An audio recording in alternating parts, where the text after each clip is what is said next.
Dave Neal. Thanks, Dave, and welcome to Death Valley. The LSU Tigers take the field here in front of their home crowd, the fourth-ranked team in the country, with an in-state foe tonight.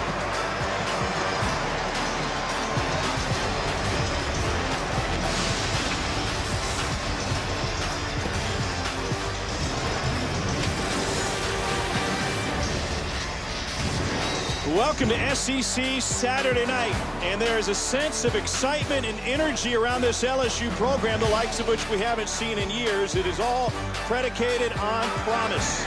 And tonight, they look to win another against an in-state foe. Welcome, everybody. Tom Hart alongside Jordan Rogers. The promise and the excitement is based on what happened last week against Texas and how it happened. The offense is finally here. It's led by Joe Burrow. You know, I was hesitant this offseason when Orgeron said, we're going to open it wide up.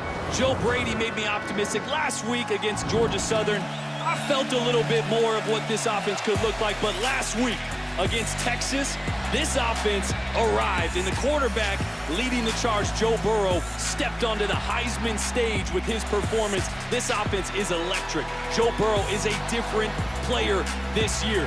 I needed to see it against Texas. I saw it, and this offense is going to be fun to watch. And the SEC and the rest of the country is on alert. They're on a historic pace. It's not just the quarterback, Joe Burrow, but he's got plenty of weapons at his disposal. For more on that, let's go down to the field. Here's Cole Kubelik.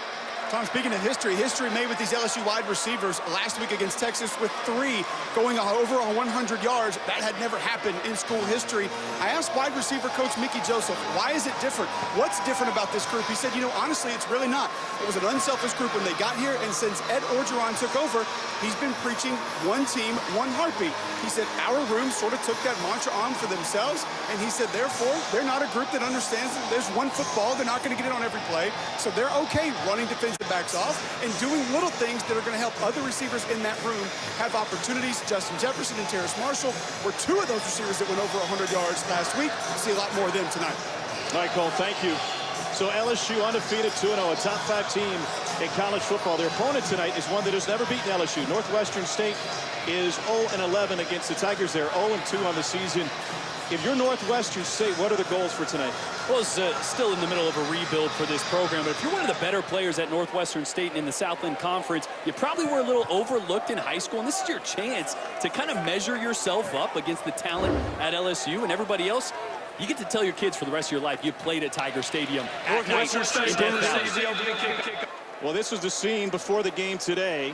Their head coach, Brad Laird, told us that when we get there, we're going to look around a little bit. We're going to appreciate it. A lot of these guys played at Kyle Field last year against Texas A&M, and he said maybe early the nerves were too much. They jumped off sides 3 of the first 4 offensive plays against A&M. It will be a different type of sound. The nerves were too much last year, and this stadium is even a little different at night here. So I expect some mental mistakes. You expect that out of Northwestern early, but some of that leadership that's been there and done it before will be their job to rally the troops and get everybody focused early.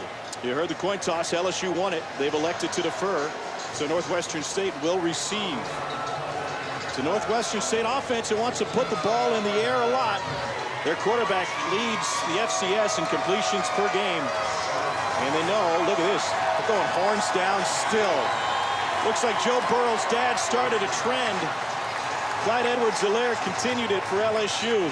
And the remnants of that Texas victory might just stick around for a while for this LSU team.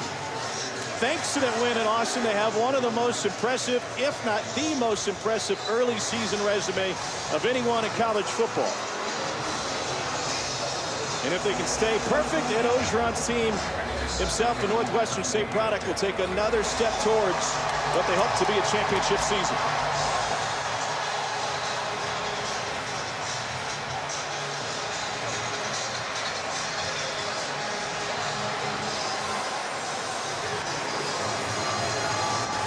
LSU in the home purple for a change with white trousers and white helmets, the color of royalty here in Baton Rouge. And Avery Atkins will get us started. Miles Ward is deep to receive for Northwestern State. And here we go on a Saturday night in Death Valley. No chance for a return, and Shelton Epler will lead Northwestern State onto the field. He won the job last year. He's a guy that played offensive line in high school. Played just down the road from College Station, Texas, in Navasota, where he set a Texas prep record with 71 touchdowns as a junior. Athletics runs in the family. His brother Tyler plays professional baseball, playing overseas in Japan. Epler leading FCS, 35.5 completions per game, 104 attempts, tied for the most in all of major college football. Expect tempo and expect Epler to sling this thing all over the field to get things going. They go trips right. Jared West is his running back. West with an early touch, and he'll grind it out for 3 yards up the middle. This is an LSU team that is incredibly talented defensively. They're missing some of their stars. To that in a moment, but as we take a look at the starting lineups, it's a Northwestern State team that loves to put the ball in the air, highlighted by Texas Tech transfer Quan Shorts. And in week 1, Quan Shorts had 11 receptions in the first half. I expect Epler to go to him frequently. The former Texas Tech transfer. This stage is not going to be too big for him, and they're going to need some plays tonight. There are favorite receivers, and then there are locked-on receivers, and that's exactly what he does with Shorts as he finds LeVar Gomes, who gets his first start, and a completion of 8 yards. I like the plan already for Northwestern State on offense. Spread them out, make sure that Epler can see pressure when it comes, and distribute the ball quickly. They're going to have to, because Damone Clark, along with a few others, are going to be coming after Epler as much as possible. I'll tell you about some of the lineup and personnel changes in a moment. Epler rolls right, lets it go up his foot, and it falls incomplete. Michael Divinity Jr. is one of the guys that won't play today due to coach's decision. 3 others defensively injured. Caleb Chase on a fantastic rush in. Rashard Lawrence inside, and Glenn Logan all missing this game. They all had injury issues against Texas. And that's unfortunate. Obviously, this is a good week to hopefully get some guys healthy, but Dave Aranda, the defensive coordinator for LSU, mentioned they want to work on their pass rush, get things going. With that many guys out, going to have a lot of opportunities for young guys and inexperienced guys to work off the edge. On 2nd and 10, Epler, a little bit of time and an in route, complete for 5 yards. And he's able to find Gavin Landry. Landry a walk-on. Coach Laird said he's the hardest working player on the roster. Played primarily special teams as of a couple of years ago. 3rd down. LSU wants to develop a pass rush. Keep an eye on Ray Thornton right there off the edge. Extremely athletic. Working on left tackle Jonathan Hubbard. Hit as he throws. It's complete for a Northwestern State first down. That's Quan Shorts, senior from Humble, Texas, by way of Texas Tech. And watch the pressure. Thornton's going to loop all the way inside here, and he is just a step late. But he's got great speed. One of those guys Aranda needs to develop. He's a 4'5" guy. Says he's a little skinny right now. Like him to add on a little weight. But he's one to keep an eye on, especially with Caleb Chase on and Michael Divinity out of the game. Let me know if he needs advice on how to put on some pounds. 1st and 10 across midfield. Can't go much better for Northwestern State on this opening drive. This is Jared West. And West will rumble for 5. Jacob Phillips with the stop. LSU does not figure to be tested today. We know they are heavy favorites in this game, but still, you take away your 3 starters on the defensive line and your starting linebacker, there's got to be a little bit of inconsistency to be expected. Absolutely. I mean, do they have better athletes? Yes, absolutely. But anytime you make a good athlete think about his responsibility, there's a little hesitation. And already early, we're seeing Northwestern State has the jump in the trenches so far. 2nd down, 5.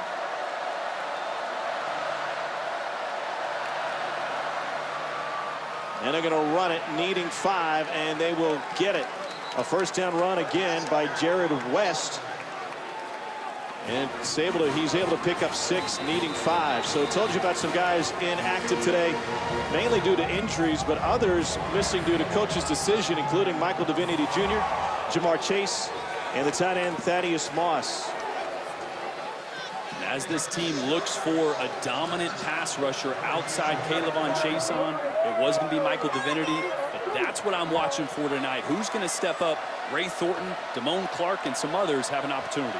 You can add a name to that list. Justin Thomas, defensive end, also not expected to play today. Little toss to West. He is carrying the load here on his first possession as he picks up one. The fantastic freshman cornerback, Derek Stingley Jr. brings him down. This guy has already impressed, and he's only played 2 games. And sitting down with Aranda said, tell me about this guy. He goes, he's a different dude. From a standpoint of natural athleticism, instincts, the plays he makes. I mean, as soon as he stepped on campus, he was one of the best, if not the best corner they had. He was able to shut down Colin Johnson last week against Texas. A 6'6" wide receiver. 5 wide here for Northwestern State. Epler to the out route, and that is caught by Quan Shorts, and it's a gain of 2.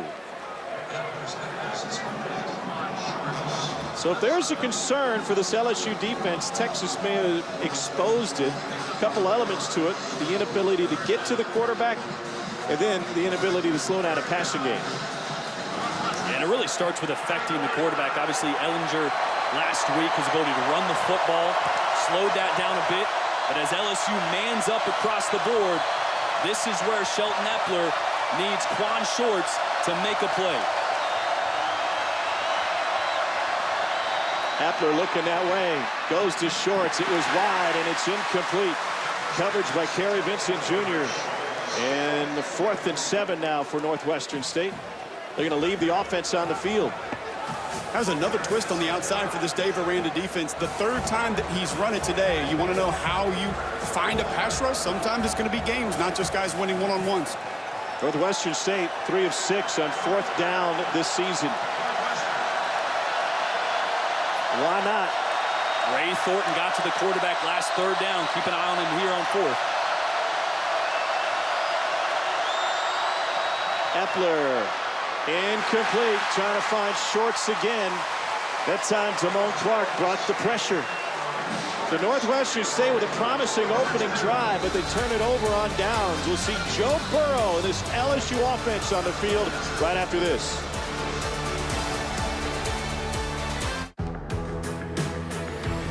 From the start, the C-Class was ahead of its time. Still, we never stopped making it stronger, faster, smarter. Because to be the best is to never, ever stop making it better. The 2020 C-Class family. Mercedes-Benz, the best or nothing.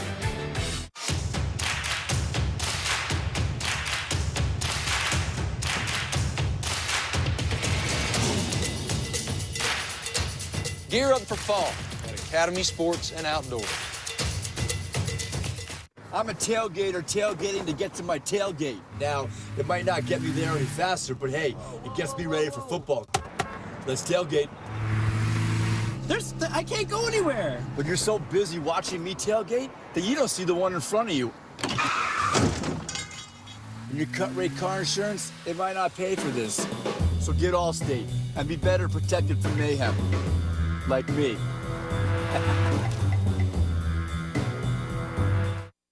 Yes, it's the first word of any new discovery. But when allergies attack, the excitement fades. Allegra helps you say yes with the fastest non-drowsy allergy relief and turn any half-hearted yes into an all-in yes. Allegra, live your life, not your allergies. I told him I'd only go there with him. I knew it was a lie as soon as I said it. We like to watch. My parents don't understand. I'm definitely a screamer. It used to be just me and her. But more people makes it more fun. Football at Hooters. All the games, all season. Crazy good wings, ice cold beer, and the best fans on the planet. Hooters.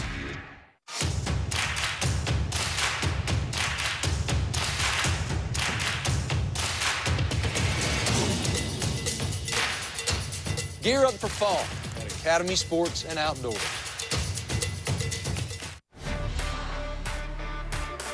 Texas and LSU, a top 10 showdown on Saturday night. Can you feel the rush taking over all your senses? Throw right back at it. You better be taking notes and watching Joe Burrow. Dude, this is 2019 LSU. We're here to win. We're here to play for championships. He finished with a wave. He started with a flourish, and he walked out of Austin with a victory. And the secret was him going downfield.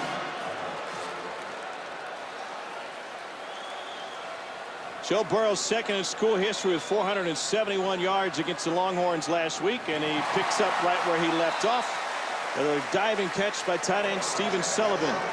And a pickup of 8, and LSU will go no huddle and up tempo. They want to get this thing rolling again. Clyde Edwards-Helaire is the running back. Helaire stretched out, and a stutter step to allow him to bend back inside for the first down. Love the tempo that LSU brings. And when you watch this offense, if you're looking for what is so different this year, watch the formations. Yes, you see the tempo, but watch how often you have receivers and tight ends attached in condensed formations to create space on the outside. Burrow looking downfield, flush from the pocket, on the run, and now we'll try to tuck it. And he gets taken down by a trio of Demons, but picks up 4 on the way.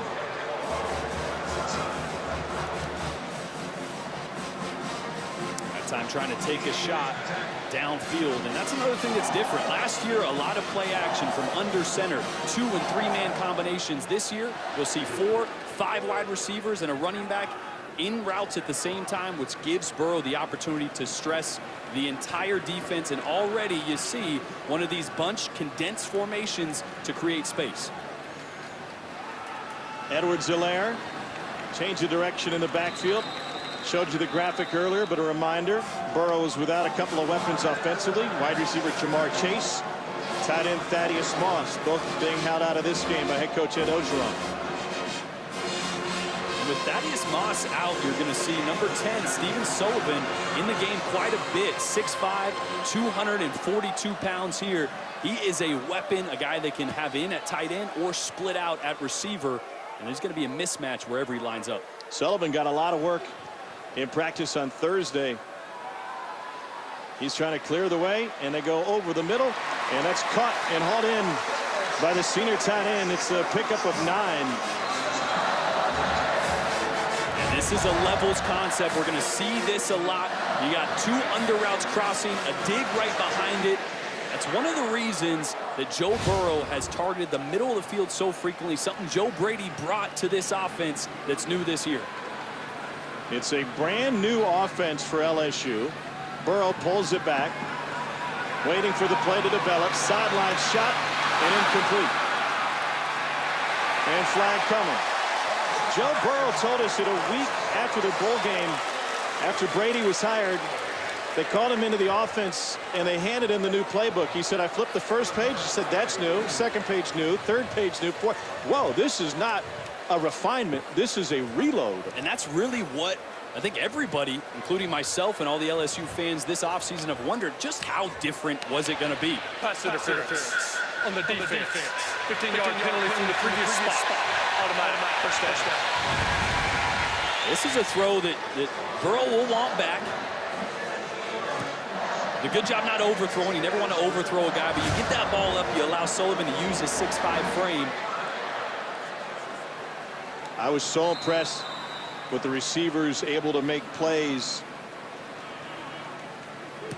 downfield last week against Texas. This is complete to Justin Jefferson. And Jefferson takes it inside the 15. So it's Stephon Sullivan, Justin Jefferson, and others already in the flow. That's a gain of 11. This has been a surprising area that they've attacked the middle of the field in a couple games too, Jordan. LSU last year would not go to the end zone in the middle of the field. Demons taking a couple of guys off, and they are in disarray defensively. O'Shea Jackson was late coming back. They whistled that thing dead, and it looks like Northwestern State was able to get a timeout. Adrian Robertson starting a linebacker. Timeout. Northwestern State. That is their first charge timeout of the half. Robertson uses the timeout. They'll try to get fixed defensively. First possession for LSU continues after this. Hey, my name is George, and I love the Chick-fil-A grilled nuggets. It's like me grilling at home. It tastes very similar to that, except the seasoning. I probably can't season it as well as Chick-fil-A does. The chicken's super tender and honestly the best nuggets I've ever tasted. My name is Meredith, and a little thing I love about Chick-fil-A's mac and cheese is the oven-toasted, cheesy top layer. If home had a flavor, it would be Chick-fil-A's mac and cheese. I'm passionate about it. On a joyous Fansville by Dr. Pepper. Go State. State? His first words. You are my son. He's a State fan deep down. I can see it in his eyes. State stinks. Overrated. Overrated? At least we play a real schedule. Tech just feeds on cupcakes. Go, Tech! Dr. Pepper, the official drink of Fansville. The Student Athlete Advisory Committee and the University of Kentucky have partnered with Special Olympics to create a lifelong partnership where we get to involve them in UK sports. It gives something for Special Olympic athletes to look forward to. It's people that we look up to coming to support, so it just means a lot. The smiles on their faces were just uncontrollable at the end of the day. It was great to just watch them be able to do what they love to do. To hear the rest of Sydney's story, visit belk.com/Project Hometown. I thought I'd lost my business in that fire, but my agent was there before the flames were out. He said, together, we're gonna rebuild. We've got 25 employees who depended on it, and that's all that mattered to me. My independent agent and auto owners made sure we didn't skip a beat. I mean, we didn't miss a single payroll. Incredible. For whatever lies ahead, we're always there. Auto Owners Insurance. Well, let's get to know second-year starter Joe Burrow for LSU. Well, his dad and his brothers both played at Nebraska, so he grew up a big Nebraska fan. Was Ohio Mr. Football, went to Ohio State to play for Urban Meyer. And his dad, Jimmy, well, he became very popular around these parts because once he flashed the horns down and Joe said, man, that's not like my dad. That might be like me, but that's not like my dad's personality. It's the first time in 51 years that his dad has been free, not on the field in the fall, able to follow his son around the SEC. I love it. Dad just wants to go viral a little bit. Let's go. So, Torrey Carter is in as an H-back for LSU now. Opening drive continues for the Tigers. Clyde Edwards-Helaire bottled up in the backfield, and they'll go backwards for the first time. Red zone has been an area, as Cole mentioned, that this LSU offense looks completely different. All of last year, Joe Burrow had 13 completions in the red zone, 5 touchdowns, 3 interceptions. This year, he's already got 6 touchdowns. They are throwing the football. They are being aggressive in the red zone. You see here, condensed sets. Wouldn't be surprised if we see a corner route by Justin Jefferson. On 2nd and 11, complete, and inside the 10 goes Derek Dillon. I want you to explain to me, maybe not now, but later in this game, how bunching personnel close to the ball allows you to spread things out. Yeah, they love corner routes. They love out routes from these condensed sets. You have a lot of field on the outside, and defenders have to decide, they're going to play you tight, or are they going to play outside of you and take away that leverage? It really just puts the defense in a bind and allows these receivers to work in space and use their athleticism. They're going to leave the offense on the field looking at a 4th down. It's 4th and 4 for LSU.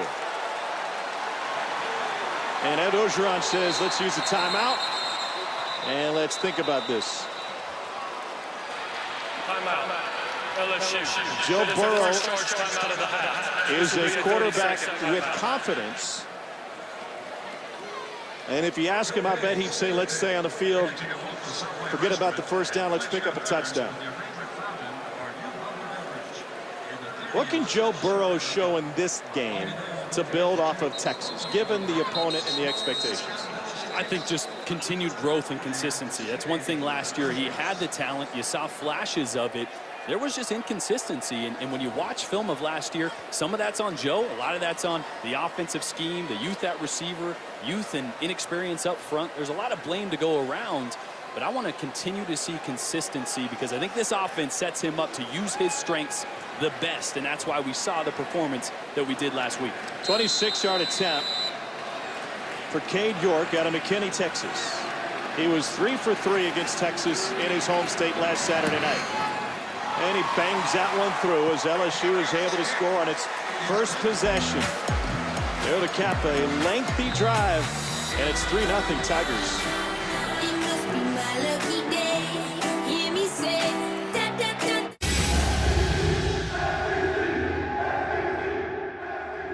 At Zaxby's, the Sensation Salad is back. And introducing the new Sensation Filet Sandwich Meal with hand-breaded chicken, Asian slaw, wonton strips, and citrus vinaigrette. Both served with an egg roll. The Sensation Salad and Filet Sandwich Meal. Only at Zaxby's. Gatorade packs carbs to refuel and electrolytes to replenish. So you can bring the heat. Nothing beats Gatorade. The games are played on Saturday. The stories last a lot longer. Stories about being there and seeing them. We got class, we're gonna find it out. The players finally getting their chance. About moments that mark history and progress. About games that change the game. And even who we are. Saturdays in the South, a history of SEC football. Part 3, Tuesday at 9 on SEC Network, presented by Regions Bank. The hottest new razor is taking the men's grooming world by storm. Micro Touch Solo, the hyper-advanced full-body razor that trims, shapes, edges, and even shaves with micro precision. Dual-sided German stainless steel blade. Shave up or down at 200 micro strokes per second. Snap on the guide to perfectly shape your full beard and keep new growth stubble trimmed exactly to your style. Snap it off and remove unwanted hair anywhere. Full body control with one tool. Call 1-800-253-6025 or go online at microtouchsolo.com and get yours now for only $19.99. Complete with German stainless steel blade, pivoting head, built-in spotlight, and 3 custom grooming guides. The all-new MicroTouch Solo Full Body Groomer. The one tool that does it all. NFL Prime Time is back on Sunday nights, airing exclusively on ESPN Plus at 7:30 p.m. Eastern all season long. Welcome back to Death Valley here in Baton Rouge. Tom Hart, Jordan Rogers, Cole Kublik, and our fantastic SEC Network crew. Northwestern State turned it over on downs, their first possession. LSU stymied between the tackles on theirs and able to add a field goal. Avery Atkins puts it in the air for the Tigers and drives it through the end zone. So LSU tries to continue its success against in-state foes. They haven't lost to one since Tulane in 1982. It's a stretch of 30 consecutive wins. Not that far from Natchitoches to Baton Rouge, and a lot of Baton Rouge guys playing on this team for the Demons. And of course, LSU head coach Ed Orgeron has ties to the school. His buddy Bobby Hebert convinced him to come up to Northwestern State and play football with him after he originally came here. And he said he has so many people there to thank for his career. In fact, it's exactly where his coaching career got started after a failed tryout with the Memphis Showboats. Orgeron showed up for the tryout. His name wasn't on the list. They allowed him to try out. They didn't care for him. He moved back to Natchitoches, and he said, I'll just take my cot into the visitors' locker room and live there if that's okay with everybody else. And that was the birth of this coaching career. How about that? Unbelievable story. And an unbelievable mullet. Are you kidding me? Bebe looks good back then. It's going to come back around. Everything does. Short shorts are in now. That mullet's coming. I can't wait to see it. He was a team captain in 1983. He won the inaugural Joe Delaney Leadership Award. Joe Delaney could have been the best player to ever come out of Northwestern State. Was the AFC Rookie of the Year. The Chiefs died tragically in a drowning accident in his first offseason. Brad Laird, the head coach for Northwestern State, also won that award. He was a quarterback there. We got a flag at the tail end of this play after a gain of 7. So there are a lot of ties between these two programs.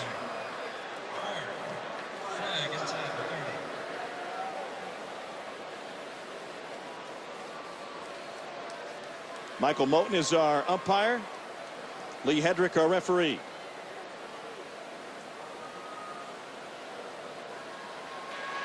Personal foul. Chop block on the offense. Number 74 and 75 in a high-low combination. After this is to go from the previous spot. We play second half. Couple of upperclassmen, Chris Zirkle at left guard and senior Dustin Barnes at center. Zirkle's a nominee for the AFCA Good Works team. Not exactly a good works kind of move to go high-low, draw personal foul. He flips a switch between the hashes, you know. I guess so.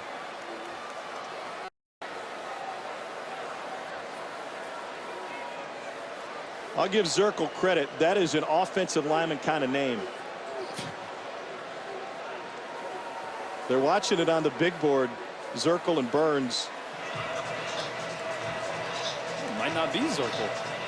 No, oh, they're leaving it. All right. I think he's still on the good works list for now. For now.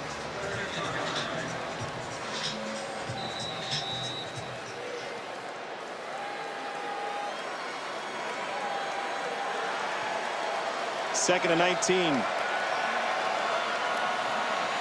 Epler looking for a screen. They got room for Jared West, and he takes it back all the way to the 25-yard line. A gain of 12. Cole, are you surprised from what you're seeing in the trenches here early in this one? Yeah, I am. I'm surprised that Northwestern State's had a little bit of success in the run game, albeit most of it outside on the perimeter. I think trying to stretch that defense out so maybe they can find something inside later on. That gain leaves them with a 3rd and 10.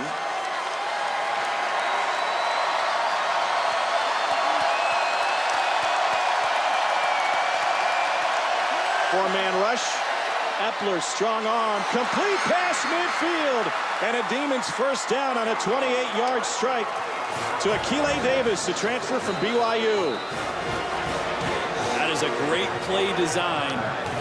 Open up the defense playing bracket coverage, which means you're going to isolate this safety. He's supposed to stay over the top on that half of the field, but you stretch it to the middle. Now he's split between his responsibilities, and late and a great throw by Epler. Epler with the toss to West, and West gets bottled up and dropped. It's a loss of 3 that time. Braden Fehoko with the stop, along with Neil Farrell Jr. Fehoko is another one of those guys they really need to start developing consistency up front. He flashes, but Dave Aranda was saying once he gets in the flow of the game, has a tendency to get outside of his responsibility. And he'll make a few plays doing that, but more often than not, it can hurt the defense as a whole. Really needs to stay within his role, be consistent, and make plays within the scheme. On 2nd and 12, going with a screen of the wide receiver and crawling his way is Akile Davis. His former teammates BYU got a big win this afternoon against USC the last 2 weeks. BYU has taken down USC and Tennessee. 20 years ago, that would have been real big time. Right now, it doesn't quite have the same ring, but still impressive. Fair point. And Lexington, Kentucky leads Florida 14-7. That's a huge one in the SEC East. 3rd down, 8. Pressure coming. Epler over the middle, complete to Shorts, and a first down. Dave Aranda is trying to figure out how he can get pressure on the quarterback. Yeah, he'd really like to apply pressure with a 4-man rush, but we're already seeing early as they bring 4 here in a creative way. He said yesterday, we can't just line up and rush right now. We're not good enough on the outsides to win one-on-one. We got to get creative with stunts, with twists, and what he calls creepers coming from the 2nd level and sometimes dropping those ends off to create an exotic 4-man rush. Northwestern State shifts into the trips on the left side late in the 1st quarter, and first touch for Stadford Anderson, able to pick up 2 on the right side. Neil Farrell Jr. with the stop for LSU.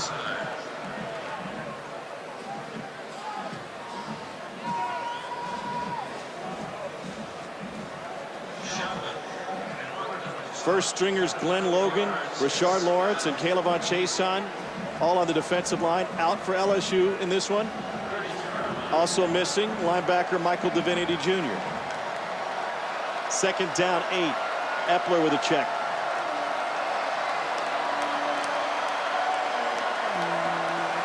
Play clock at 7. And he'll have to burn a second timeout. Timeout. Northwestern State. That is their second charge timeout. Boy, won't it be interesting if that timeout matters late. It's 3-0 LSU.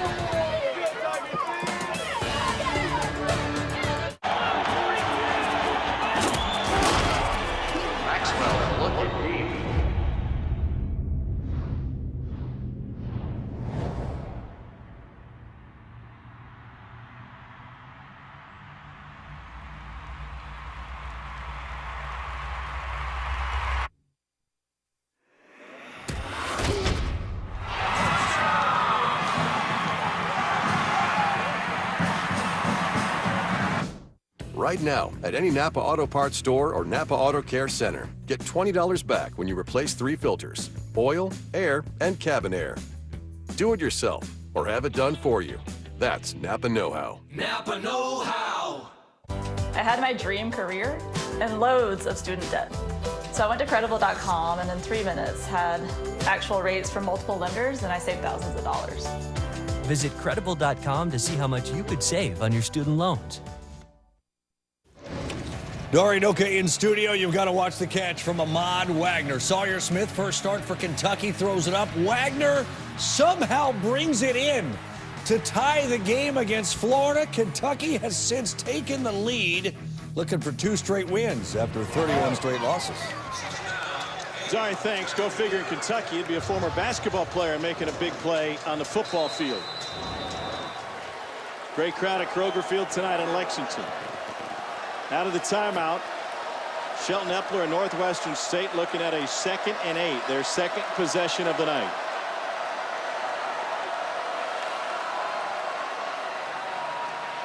Epler, deep ball, batted down, and we got a flag on the play, and maybe an injured player on the play.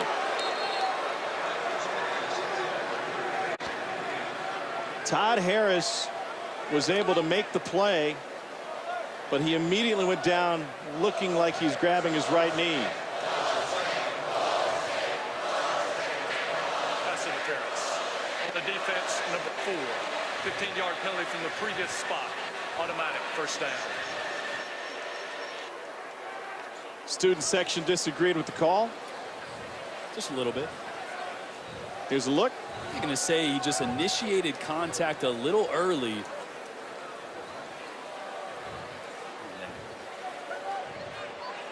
See if this angle coming over the top.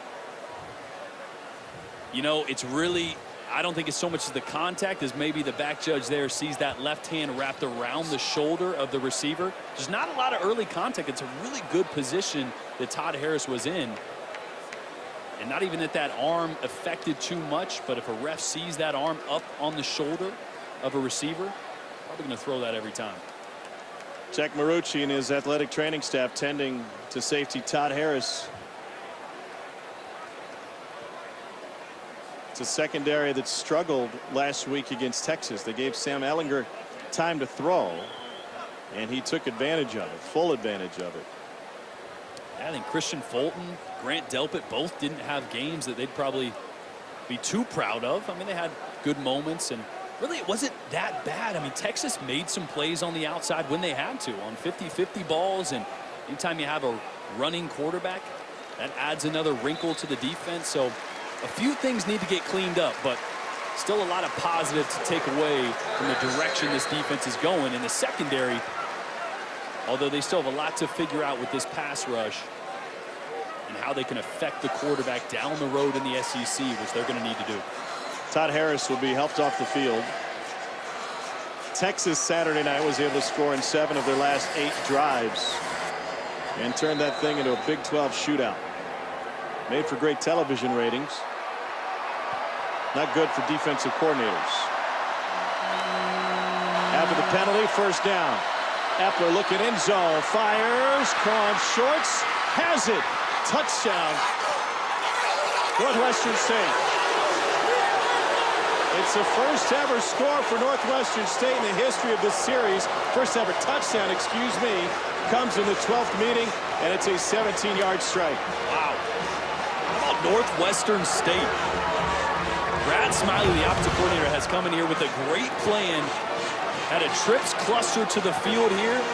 Little levels a corner with the flat underneath it. Quan Shorts out-leveraged the DB, and a good ball really on the back hip to Quan Shorts by Shelton Epler.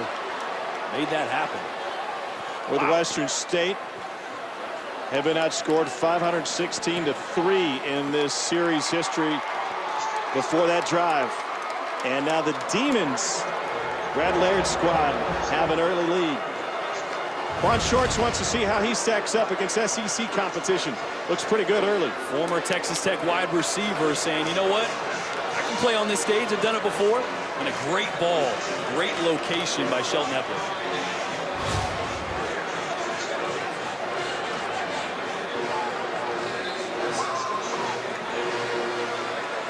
Epler set a school record for passing yards per game last year. He's thrown for 96 already tonight. This season, every field goal and extra point made by participating universities. All-State will make a contribution to the university's general scholarship fund. Thank you, All-State. All right, LSU's got to find a way to get back control of this game. And to me, that starts on the ground. Just 8 rushing yards so far. We saw last week what Joe Burrow and this offense could do through the air, but in order to be successful tonight and down the road, this offense needs to start establishing some balance. It needs to get Clyde Edwards-Helaire going.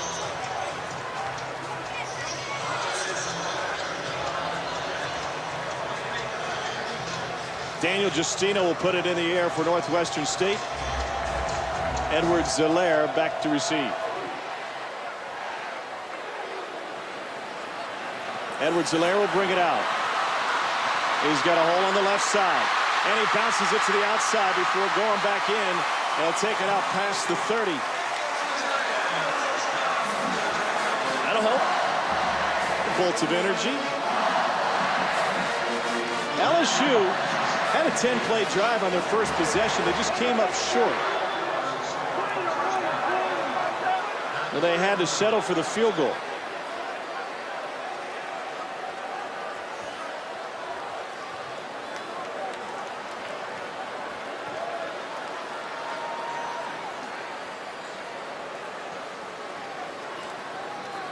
Burrow pulls it back, completes it over the middle. Terrace Marshall Jr.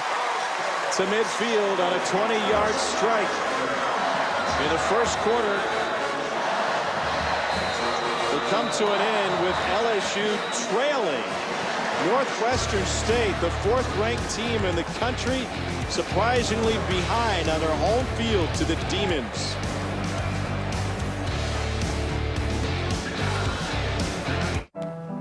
I think I found my dream car. She can stay with you to finish her senior year. So much for the empty nest. Things will be tight, but we can make this work. That's great. Now. Grandpa, what about your dream car? This is my dream now. Principal, we can help you plan for that. Start today at principal.com.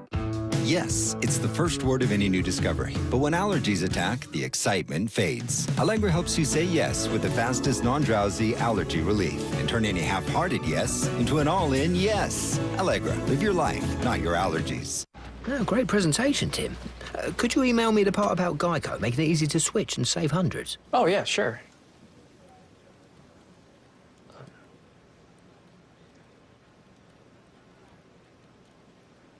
You don't know my name, do you? Of course I know your name. I just get you mixed up with the other guy. What's his name? What's your name? Switch to Geico. You could save 15% or more on car insurance. Could you just tell me? I want this to be over.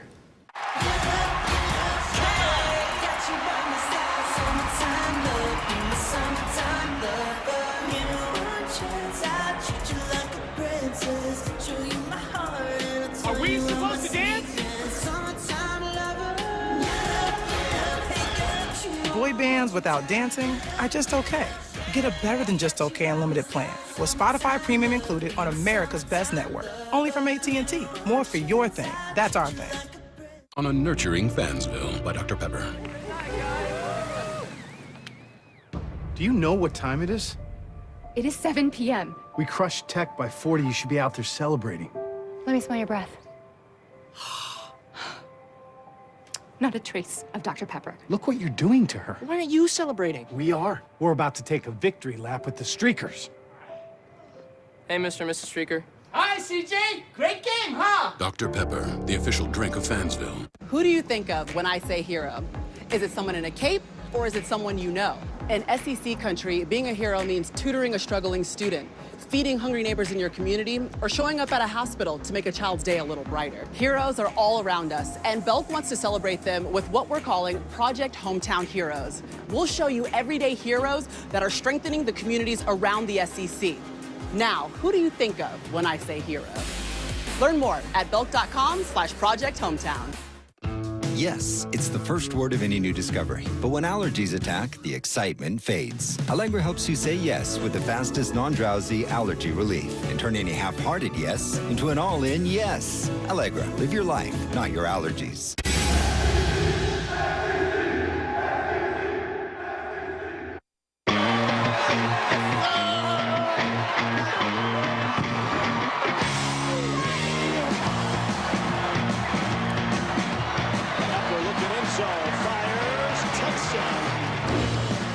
Northwestern State with a lead on Ed Ogeron's LSU squad as we start the second quarter. Sun setting in the western sky on a beautiful night. It's a Saturday night in Death Valley. First quarter points for Northwestern State that LSU has allowed all season. An LSU team that really got it going against Texas last week, and offensively one of the top two offenses in the SEC. 80% of the yardage they got last week against Texas came through the air. Joe Burrow was in a zone. They were lighting it up, and that's really the effect of Joe Brady, the passing game coordinator now with LSU. That's what he's brought to this offense. Burrow going through his progressions, fires to the sideline, and a catch by Stephon Sullivan before he's drilled in the back after a gain of 16. A lot of mouths to feed in this offense, but it seems that there's plenty of footballs to go around. And we mentioned Stephon Sullivan is a big-bodied, athletic tight end. He creates mismatches, but that play right there is something I asked Joe Burrow about yesterday when we talked to him. Emphasis in the offseason, extending plays with his legs and making throws off platform. Did both there. Burrow pulls it back over the middle, and no flag there. Marshall, the intended receiver. Dylan Wilson, the senior, broke his wrist in the opener against A&M last year and was out, and comes with a big play here. He's really their best cover guy on the back end. Missed a lot of football, so if anybody's anxious about making a big play tonight, it's Dylan Wilson, and a great job breaking up that RPO, little run pass option for the second time on this drive by LSU. Trying to work around a Sequoia, not easy. 2nd and 10.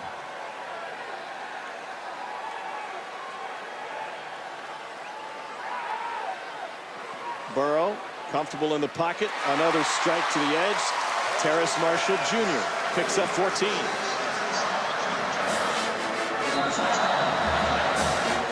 That's just a great job there by Burrow. Northwestern State brings a little pressure. It's picked up. Burrow was so good last year against the blitz. This year, continuing in that direction. He's so calm, always sees things coming. It's really tough for a defense to pull one over on him. Told us yesterday, so when I come to the line of scrimmage, I already know what we're going to do. Pump to the left, look back to the right. Extends with the legs and try to thread the needle there. He gets it complete to Marshall. They got him inside the 10. Wow, how did he catch that one in traffic? It goes for 8.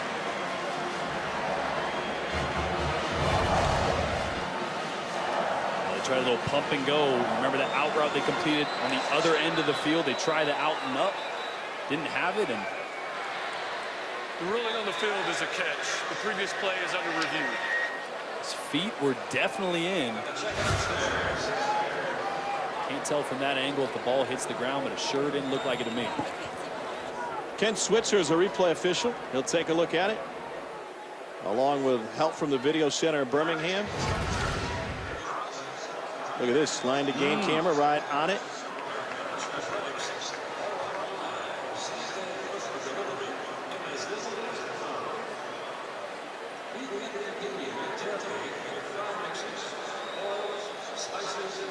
Left foot definitely in. I think that's the only question, because here's the angle right here. Control the catch through the ground. I got a catch. You got I it? do too. Yeah, that right arm stays underneath the ball as he lands and rolls back over. So right foot in, right hand under the ball. Looks good to me. What a catch.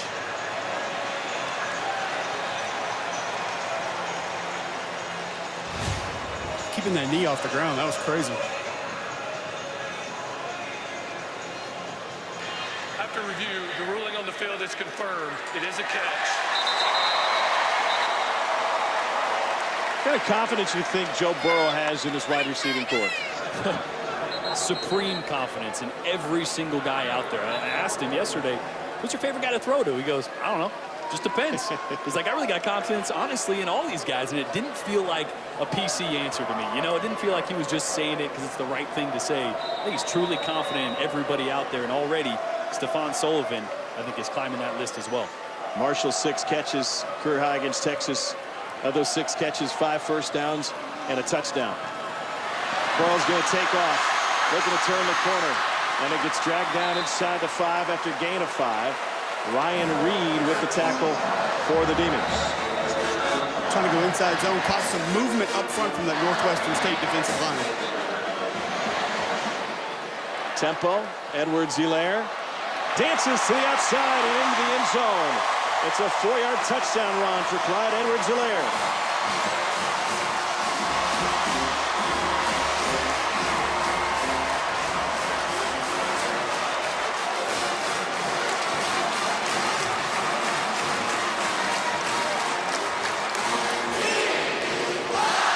All the best backs you've ever watched, and it reminds me, maybe just because the height of a Barry Sanders, that jump cut. Whoop!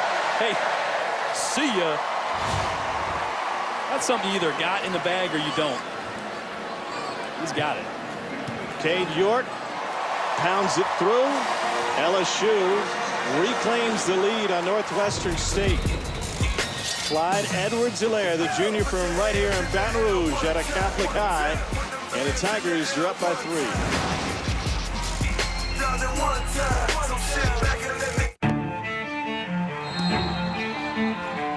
How do you measure success?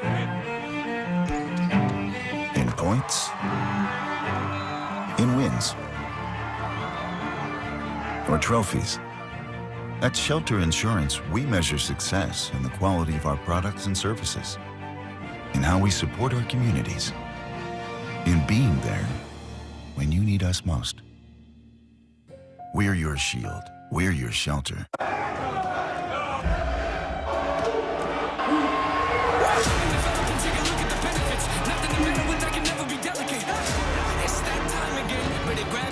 And invite your friends. The games are played on Saturday. Stories last a lot longer. Stories about being there and seeing that. We got class, we're gonna find it out. The players finally getting their chance. About moments that mark history and progress. About games that change the game. And even who we are. Saturdays in the South, a history of SEC football. Part 3, Tuesday at 9 on SEC Network, presented by Regions Bank. The hottest new razor is taking the men's grooming world by storm. Micro Touch Solo, the hyper-advanced full-body razor that trims, shapes, edges, and even shaves with micro precision. Dual-sided German stainless steel blade, shave up or down at 200 micro strokes per second. Snap on the guide to perfectly shape your full beard and keep new growth stubble trimmed exactly to your style. Snap it off and remove unwanted hair anywhere. Full body control with one tool. Call 1-800-253-6025 or go online at microtouchsolo.com and get yours now for only $19.99. Complete with German stainless steel blade, pivoting head, built-in spotlight, and 3 custom grooming guides. The all-new Microtouch Solo Full Body Groomer. The one tool that does it all. Let's take a look at Fansville, brought to you by Dr. Pepper. All right. Everybody's excited after the win against Texas. Some more than others. Yes, some more than others.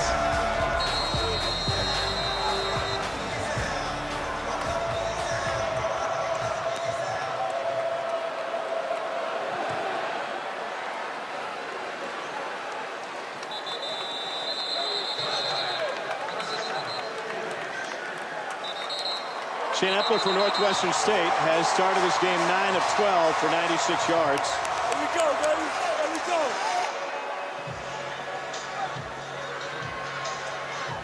This is what happened last time they had the football.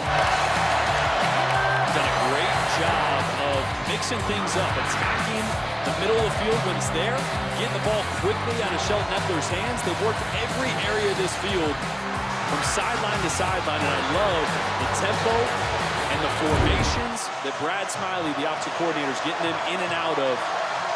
Boy, another long, sustained drive here would go a long way.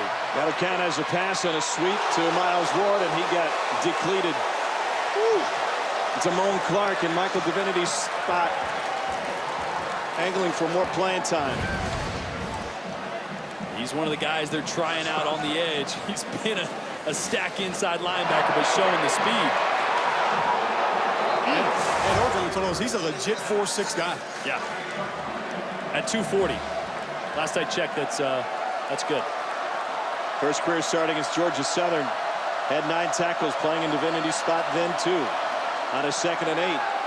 Man coverage on the outside, little back shoulder toss, and they say incomplete to Keeley Davis. Davis had a career high 6 catches against UT Martin. In that game, Shelton Epler completed 43 of 62 passes. He threw nearly 40 passes in the first half alone. He directed the offense at Trinity Valley Community College 2 years ago under Brad Smiley, that led all of football in yardage through the air. On 3rd down, great jump up front for LSU. Epler can only sling it to the bench. Patrick Queen came into the backfield to chase him out. Here's Dave Aranda mixing things up, trying to find a way to apply pressure there. A 5-man rush this time, already early. And LSU hasn't been able to get to Shelton Epler with just a traditional 4-man rush. So Aranda's going to continue to mix it up, especially on 3rd down. Parker Pastorello to punt it away. Derek Stingley Jr. stands at his own 30. Takes a Northwestern State hop. Stingley will corral it. And we got a flag back at the 33-yard line. 45-yard punt, 18 on the return from Stingley.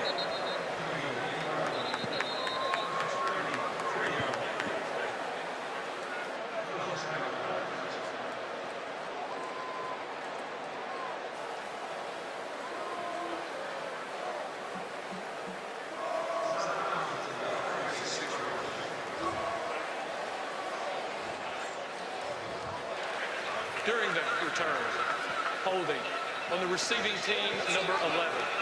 10-yard penalty from the spot of the foul. First down. That'll back up Joe Burrow and company, and when we return, we'll tell you the secret to his success, what he does down the field between the numbers right after this.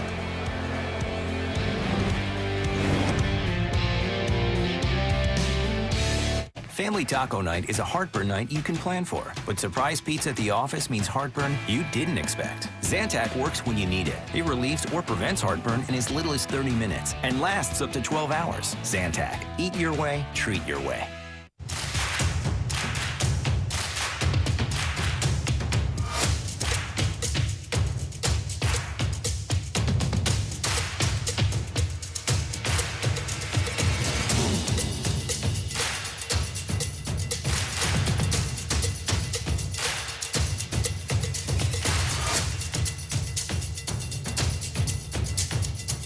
Gear up for fall at Academy Sports and Outdoors. What does it mean to be the official bank of the SEC? It means Regions is your bank for waking up with the sun, pulling all-nighters, paying your dues, putting in the work, and getting where you want to go. We're officially cheering on the most passionate fans. Because we're the bank that understands the greatness is in the grind. Regions, official bank of the SEC. You don't think it'll happen to you, and you surely don't think it'll happen twice. I've lost 2 homes in my lifetime. First, it was a fire. My agent was right there and helped me rebuild. Then the tornado hit and destroyed everything again. Both times, my independent agent and auto owners took care of me like someone takes care of family. For whatever lies ahead, we're always there. Auto Owners Insurance. SEC fans, gear up and support your favorite SEC school at Fanatics.com. The largest assortment of officially licensed SEC fan gear anywhere. Shop now and get today's special offer. Fanatics.com. Officially licensed everything. This new look LSU offense is thriving on the middle of the field. This is a drive concept, a 5-yard shallow cross, a dig behind it. Going to put the Mike linebacker in conflict. That's one guy that Burrow reads. He drives on the short route, opens up a big hole in the middle of the field for the dig. And this is a concept, Tom, that you will see a million different ways. The shallow, the dig might come from the same side. They might come from opposite sides, but it gives Burrow an easy option for a second, third, or fourth read right over the middle of the field. He was perfect against Texas down the field between the numbers, and he's going right there again, and that's complete to Justin Jefferson, and he picks up a first down thanks to a 21-yard gain. I mean, let those numbers sink in. From 10 to 25 yards between the numbers, all of last year, 13 games, Burrow had 28 of those. Last week, 10. And as many touchdowns as he did all of last year. That's the wrinkle that Joe Brady has brought to this LSU offense, and that's the reason he's completing a higher percentage of his balls, and this offense is being more productive and efficient. Over the middle again, between the numbers again. This time it's Derek Dillon. Talking with Joe Burrow yesterday, he said the offense last year, play action, turn your back to the line of scrimmage, try to find a limited number of receivers. That wasn't me. That's not what I'm good at, and I wasn't comfortable in it. This is something he's been running basically since high school. It's exactly what he ran in high school, and what he's so good at is eye control, anticipation, and he's super accurate when he sees the spacing of the field. And this offense is allowing him to do just that. No longer is he turning his back with 2 or 3 man, usually 2-man combinations. Now, if nothing's there, he can look defenders off, come back to easier throws to keep the offense moving in the right direction. This was Derek Dillon on the receiving end. Look just shy of the the first down. See the eyes, downfield, out to the outlet. And now Leonard Fournette takes it ahead for a first down in his first carry, and he bangs out 8. Good feel for this drive, a good tempo. It's not urgent, but it's brisk. Fournette again. 4 yards that time.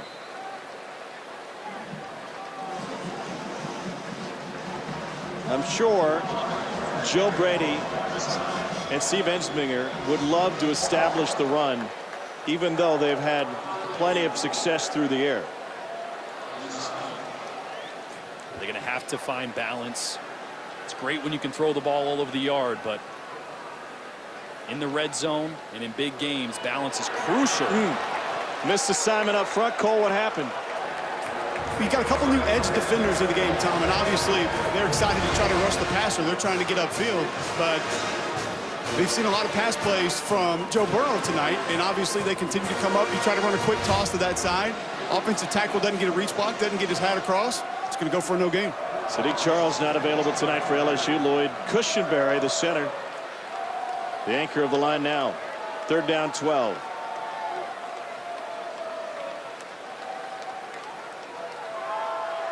Burrow aiming in zone, and it gets through and into the hands of Terrace Marshall. A 14-yard strike.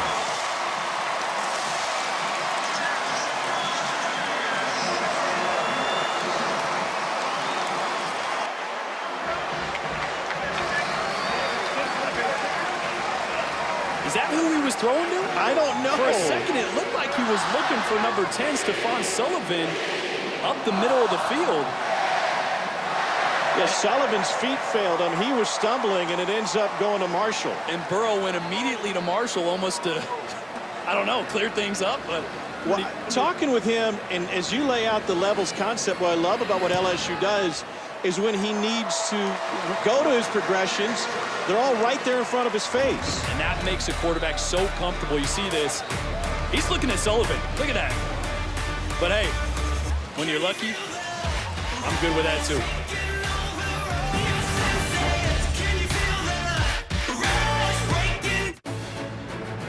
It's Velveeta versus the other guys.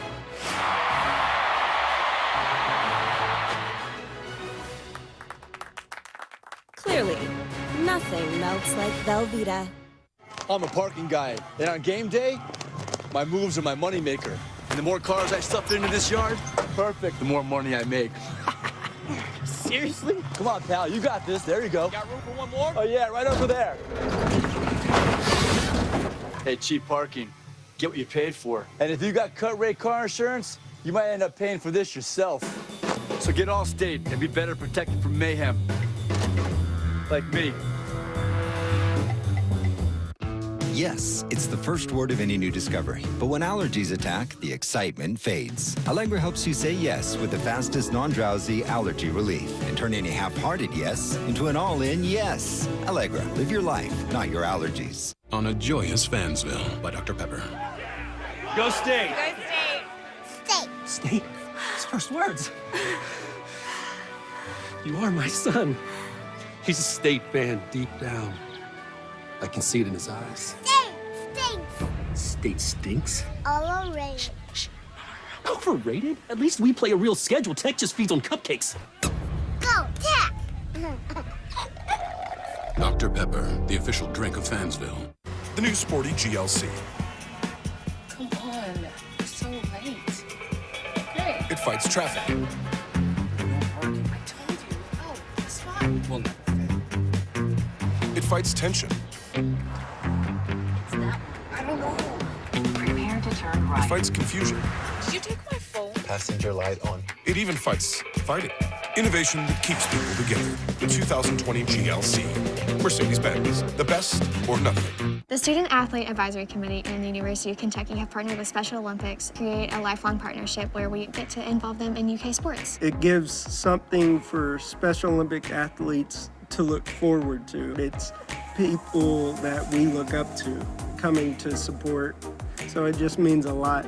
The smiles on their faces were just uncontrollable at the end of the day. It was great to just watch them be able to do what they love to do. To hear the rest of Sydney's story, visit belk.com/Project Hometown.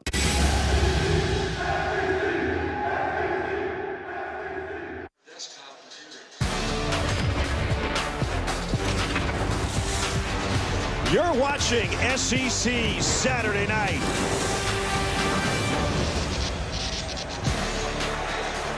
Back at Death Valley in Baton Rouge. 8:50 to go before the half, and LSU has opened up a 10-point advantage on Northwestern State after the Demons had a 7-3 lead in this one.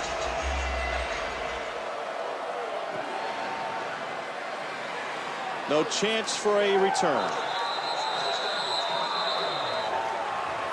Take a look at this touchdown again, because Burrow is trying to work to Stephon Sullivan here. He's got the opportunity to go over or under this defender. He goes under, stumbles a little bit, and that's when Marshall on the backside comes not wide open, but he is open, but Burrow is looking down the middle, leads him a little bit, the timing's thrown off, and hey, Marshall's in the right place at the right time. Yeah, they got playmakers. You know, everybody talks about this offense finally coming into modern times, but also LSU with wide receivers that can make plays that they can get the ball to. That are more mature and more confident this year. Stafford Anderson gets dragged down from behind. We got a flag on the play on Braden Fehoko, the senior from Honolulu.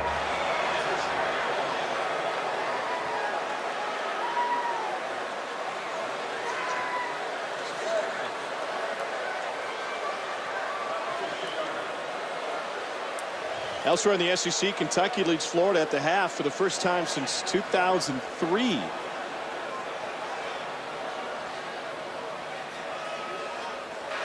Personal foul. Horse collar tackle. On the defense. Number 91. 15 from the previous spot. Caught about 8%.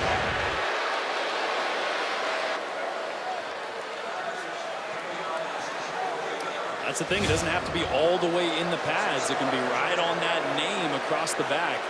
We saw that called in our game last week as well. It's too bad because that was a great play. Great play by Fihoko getting upfield. And really, I mean, how big is he? 290? He's got some twitch, man. That's scary. That's a player that if he starts to be consistent, he can be a game wrecker in the backfield. 1st and 10 for Shelton Epler and Northwestern State. Anderson, the junior out of Baton Rouge, is his running back. They've got a dozen players from Baton Rouge area on this Northwestern State roster.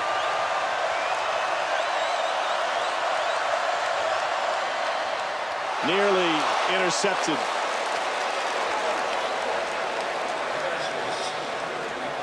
Monday at 7 Central, 7 Eastern, 6 Central. Thinking Out Loud is back. Another season with G-Mac and Marcus. Break down the weekend on the gridiron. Talk about the hottest topics for the upcoming week right here on the SEC Network.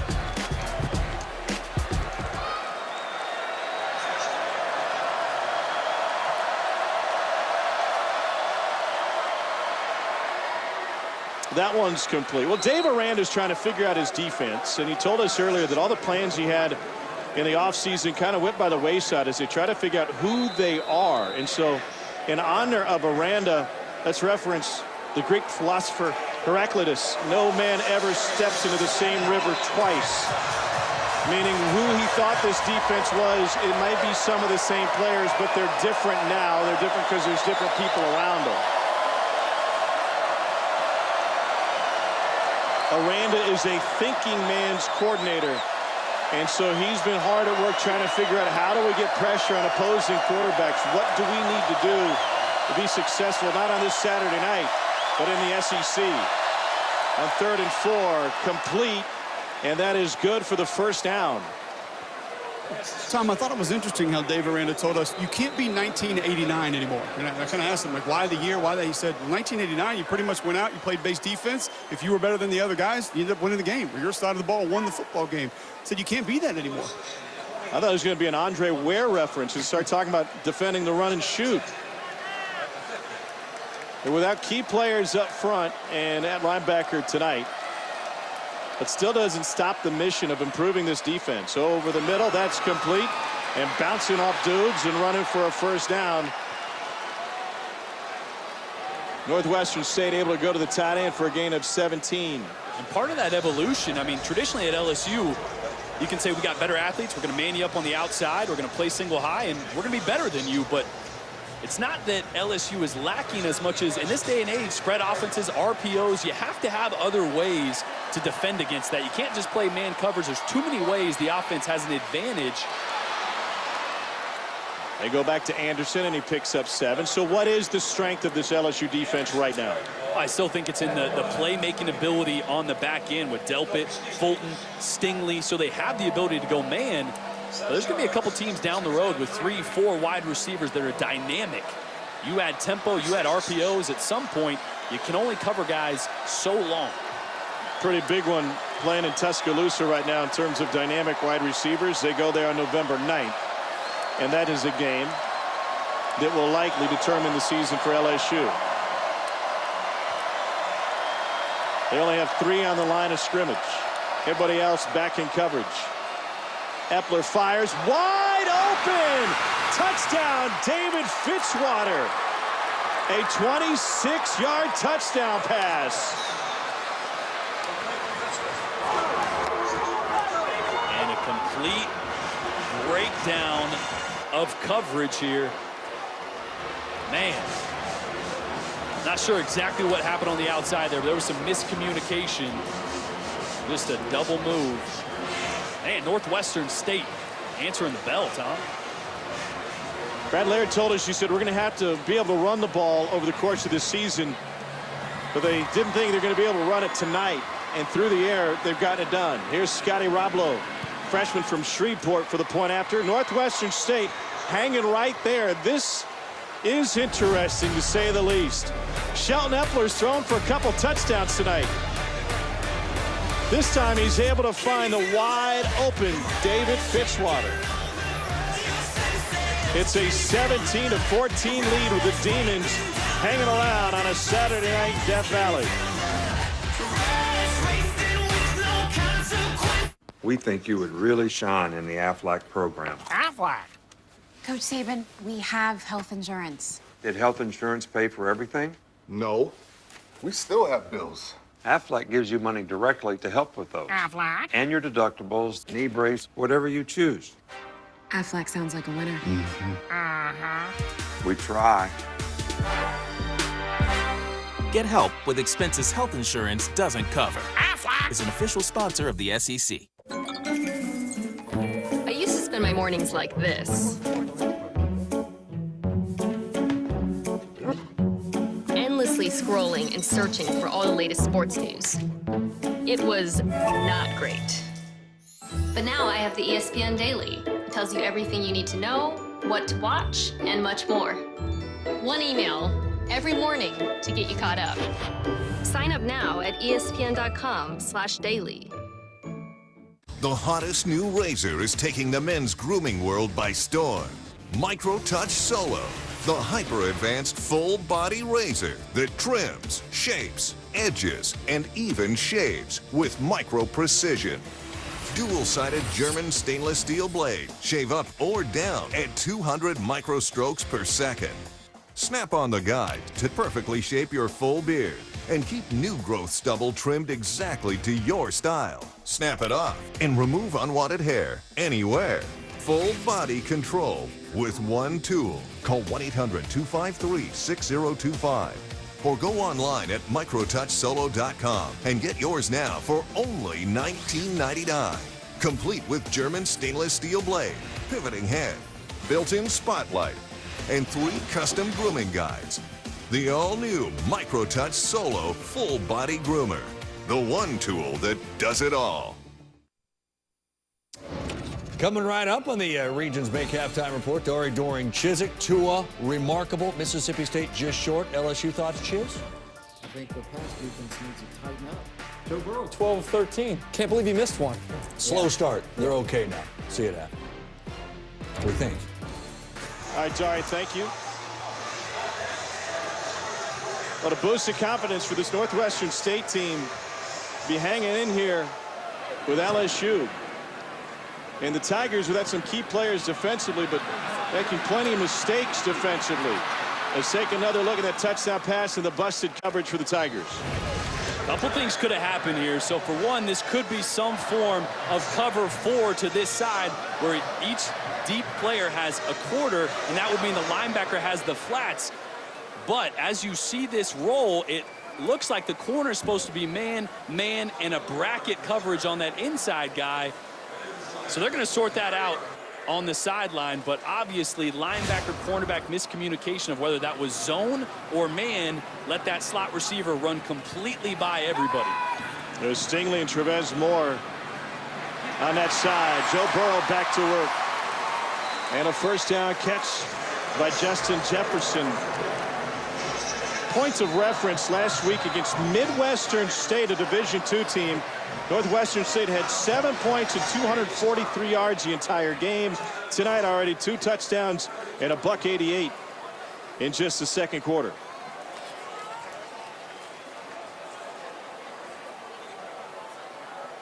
And watch for a shot play here.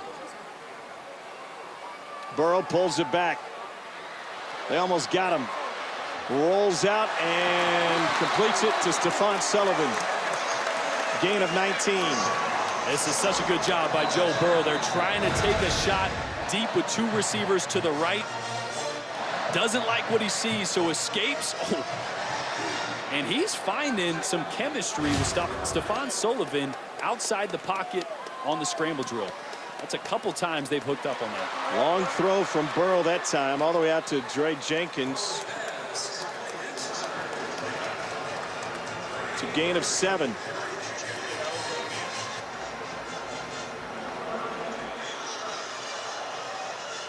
Burrow spreading it around now. He's 15 of 16 on 2nd and 3. Straight ahead.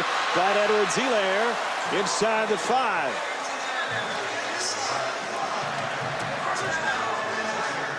Great push up front by the offensive line on that left side, blowing a huge hole. And LSU with the tempo. 5th play of the drive. Helaire bottled up. No gain. Nicholas Ford in on the stop from Northwestern State. And this is where they've struggled getting push. They've done a good job at times with tempo, spreading receivers out, of getting push on a lighter box. But down in the low red zone, as the defense adds to that box, they've struggled getting consistent push. To the ground game again. And Helaire is in for the 2nd time tonight.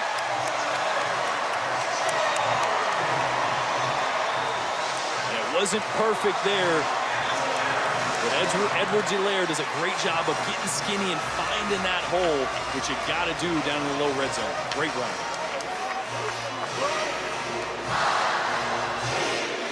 Tigers perfect in the red zone this season.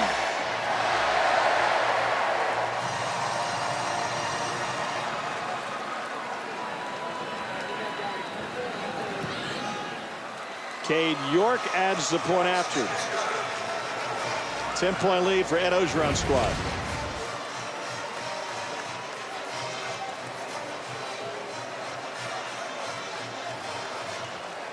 Little tall up front there. You'd like a little lower push by the offensive line, but again, great job of finding the hole, getting skinny, and falling over your pads.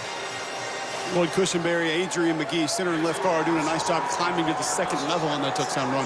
And Badara Traore in at left tackle for Sadiq Charles, who's being held out of this game by Ed Orgeron. He was suspended 1st game of the season as well.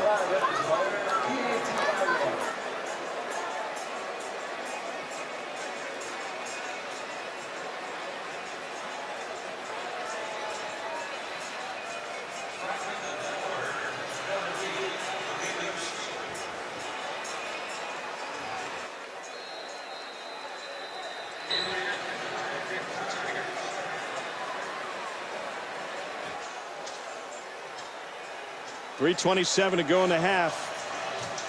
If Northwestern State can score again, they'll be partying on Front Street early.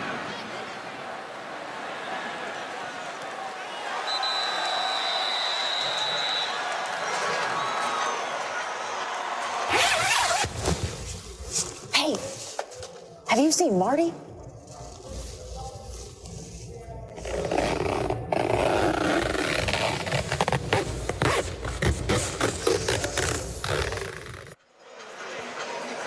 So Shelton Epler 14 of 20 for 152 and 2 touchdowns tonight. Previous meetings, Northwestern State had never scored a touchdown against LSU. And they've got one in each quarter so far this evening. We've seen a little more zone, a little more too high early from Dave Aranda. Wouldn't be surprised if he starts manning up a little bit more on the outside, as we see one safety high here. Meaning it's probably man across the board. Close off some of those windows that Epler's been able to find. Epler finds his side end Fitzwater again. He's the one that had the touchdown catch on busted coverage on the last possession. That's a good play call. They've been holding that fake. That outside zone's been working off that earlier. Again, can't give Brad Smiley enough credit, the opposite coordinator for Northwestern State, in his game plan so far. Spreading things wide, misdirection, getting the ball out of Epler's hands quickly. For 11 seasons, Smiley was the head coach at Trinity Valley Community College. Cardinals led all of football in offense a couple of years ago. 3 yards that time.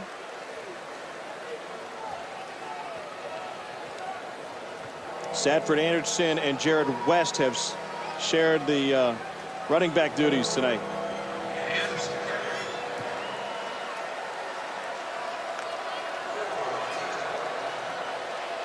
Second down 7.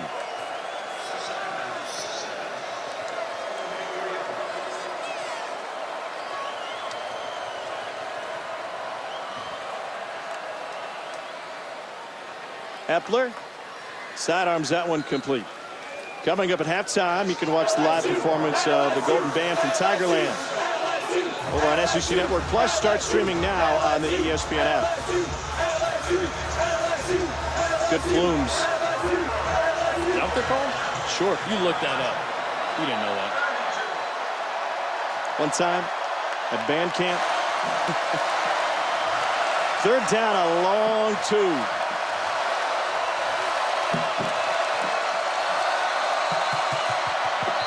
Northwestern State draws a flag. Or did they get a timeout? We got a flag dropped on the far sideline.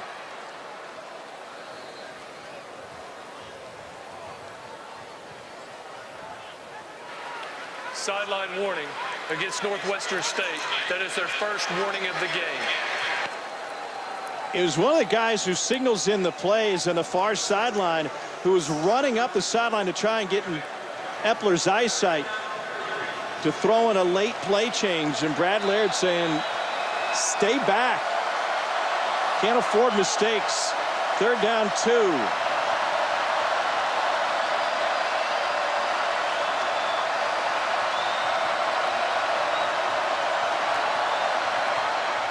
Epler pressured, setting up a screen on the backside, and incomplete.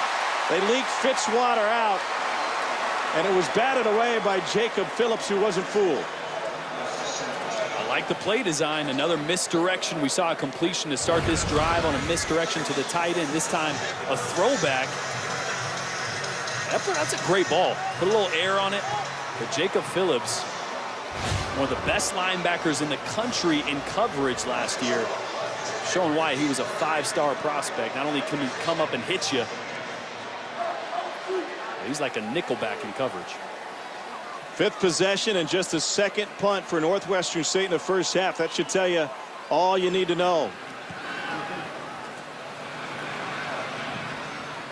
It'll trickle to the 15 where it's knocked down by Northwestern State. A 37-yard punt that time. The senior from Mandeville High School, Parker Pastorello. So Joe Burrow. The offense will take the ball at the spot of illegal touching, the 15-yard line, first down. Back on the field. He's got 2 great offensive minds in the box above him, Steve Ensminger and 29-year-old Joe Brady. Brady came to LSU from the Saints. He brought a brand new offense with him. And it seems to be a perfect fit for Burrow, who is 15 for 16 in this one.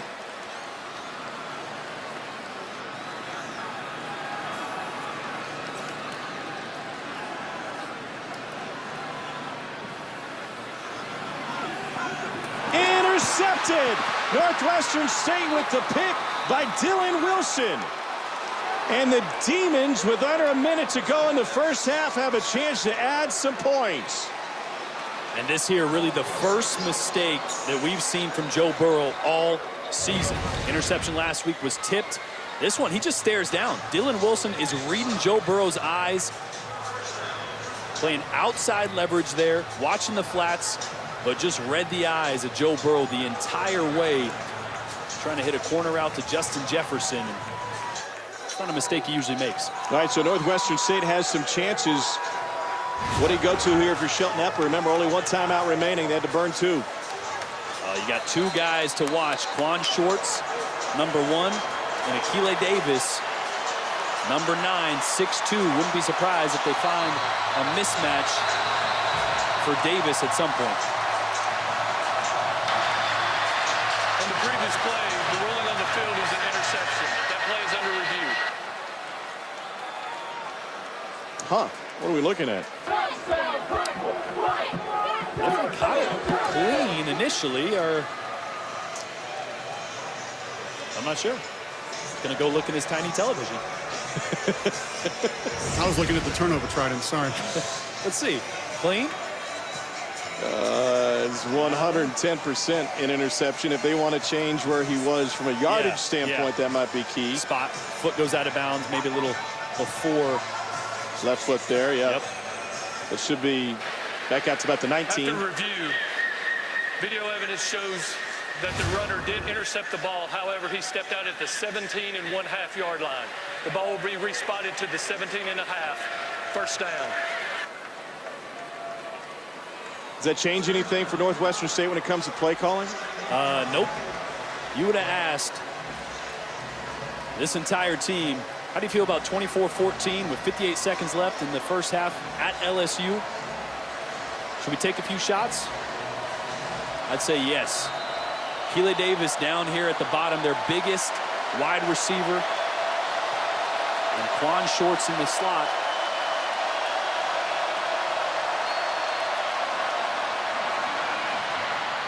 He'll find a band member.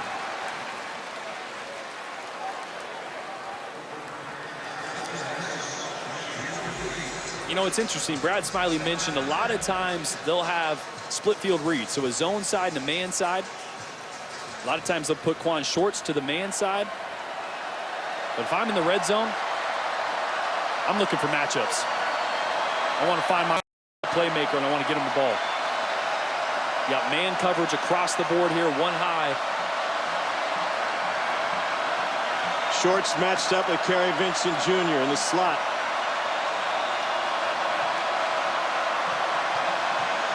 LSU shows edge pressure. Play clock winding down. Here they come. End zone shot. It is knocked away at the last second by Derek Stingley Jr. Dave Aranda told us when Stingley showed up for bowl practice last year, essentially as a high school senior, he was the best cornerback on the team. Mind you, that included Greedy Williams. He's that talented. I mean, ball skills, instincts. He's going to be special, and already is. But again, why is the ball not going to Quan Shorts?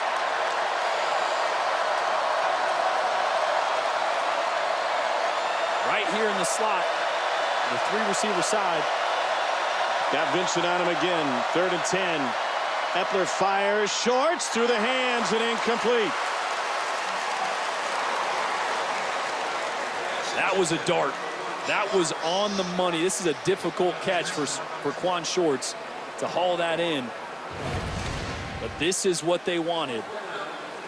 Epler puts this one on the money. And Kerry Vincent getting his hand up at the last minute there probably distracts the view for Shorts, and that's probably why he didn't haul that one in. 35-yard attempt for Scotty Roblo. Freshman from Shreveport Bird High School. Chip shot, missed it wide. Well, this Northwestern State program has a couple of big wins. Perhaps the biggest in school history, 2001 in Fort Worth in Gary Patterson's first home game. They won 27-24 in overtime. They need to make plays like this if they want a chance for an upset tonight. Tell you what, if 3rd and 17 was any indication last week, 35 seconds left, two timeouts. Would not be surprised if we see something to the middle of the field here. Try to get some yards after catch. Flip field position here, get in field goal range, or have one spit. Burrow looks over the middle. Hangs a U-turn. And he was scrambled out of bounds. 8-yard run for Joe Burrow. He's got an LSU record 5 consecutive games with 20 completions or more. 2/3 of the way there already just in this first half. 15 of 17 with 1 touchdown and 1 pick.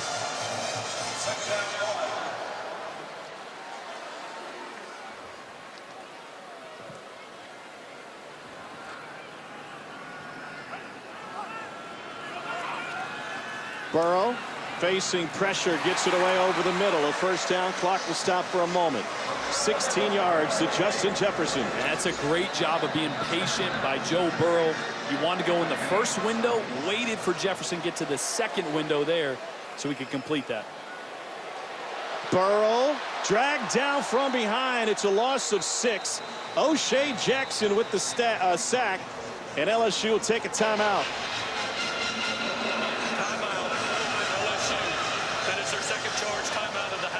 It will be a 30-second timeout.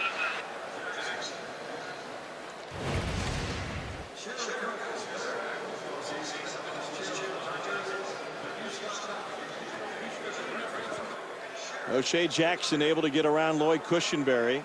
Just came off that double team a little late. Jackson did a great job of turn the corner, getting low with leverage. They're happy to have him back. Wasn't out there week 1 of the season. Lost to UT Martin. They are 0-2 on this year, and there was another big upset in Northwestern State's athletic history. Men's basketball NCAA tournament. And Northwestern State, as a 14 seed in 2006, knocked off 3 seed Iowa. Jermaine Wallace hit a game-winning 3 with a half-second left. That was a come-from-behind win for the Demons that night. I never understood this here. Why not just throw a little screen? You know?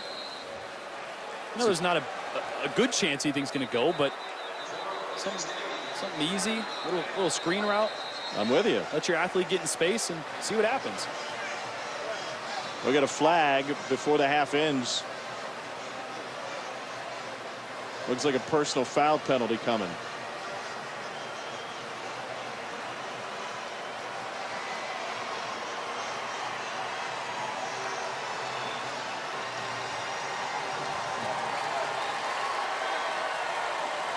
Lee Hedrick, our referee. Both teams headed off the field. After the play was over, personal foul on offense, number 79. It's 1 second on the clock. However, that penalty carries a 10-second runoff. So it's a personal foul on Lloyd Cushenberry. Frustrating first half for LSU. The 10-second runoff. The penalty will be enforced on the second half kickoff. And Ed Ogeron, a product of Northwestern State, headed towards the locker room with his crew, trying to figure out how they can slow down Shelton Epler. He's thrown for 172 and 2 touchdowns. So take it down the field. Cole standing by with Coach Ogeron. Coach Orgeron, what have you seen from this Northwestern State offense that's allowed them to have success in the first half? A lot of quick throws, a lot of slants. We got to get tight in our covers, got to get our hands up. They came to play, but we're going to focus on winning the game, play for 60 minutes, win this football game. I feel good about winning it. A little sloppy there, sequence of events to end the half. What's your message going to be to your team at the halftime? Hey, you know, we got to play at the center of LSU football. That's all. We got to come back and play for 60 minutes. We're going to do that. I know we will. Thank you, Coach. Go Tigers. It's a 24-14 lead for LSU. They're getting all they can handle from Northwestern State. It's made it awfully interesting, but not as interesting as Chris Doering's pocket square. Here's Dory, Chiz, and Doering. Or Gene Chizik's SEC pin. It is the Regions Make Halftime Report. Good to have you with us here. Maybe understandable coming off of the win against Texas, but there were concerns defensively. LSU fans were panicking. Northwestern State's gone up and down the field with a bit of ease. What do you see from LSU? Well, it's the pass defense right now, guys. They've given up 172 yards. Have got no quarterback sacks. We don't even have one quarterback hurry. You've seen busted coverages. What's the strength of this LSU defense going into the season, right? It's the secondary. And now they're really getting exposed, but it starts with not being able to get pressure up front. And Northwestern State's doing a good job of getting the ball out quickly before any of that pressure can get there. But how about the offense? I mean, they're still rolling there. It was funny to hear Jordan talk about Joe Burrow maybe throwing his first and only bad pass of the season to this point in time, 3 games in. Yeah, pretty impressive the way that offense has played. Yeah, the offense looks awfully good. Now the defense, amazing how the script has flipped a little bit, or the tide has turned. I just didn't want to use that, speaking of LSU. Sure. Right? All right. Meanwhile, what else is going on around the SEC? Florida and Kentucky, we all remember what happened a year ago. Of course, Kentucky beat Florida, breaking a 31-game losing streak. Terry Wilson, of course, out for the season. Sawyer Smith, the quarterback. Felipe Franks, he's still Florida's quarterback. Touchdown, Gators strike first. The Cats looking to answer. Guys, what can you say? Well, first off, about this remarkable catch by Ahmad Wagner. But Sawyer Smith in his first SEC start, solid is an understatement.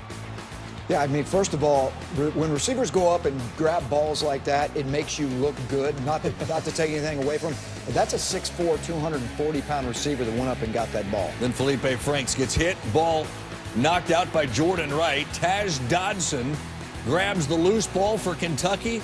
Would it be a costly turnover? The answer, yes, from well inside the 1-yard line. Sawyer Smith.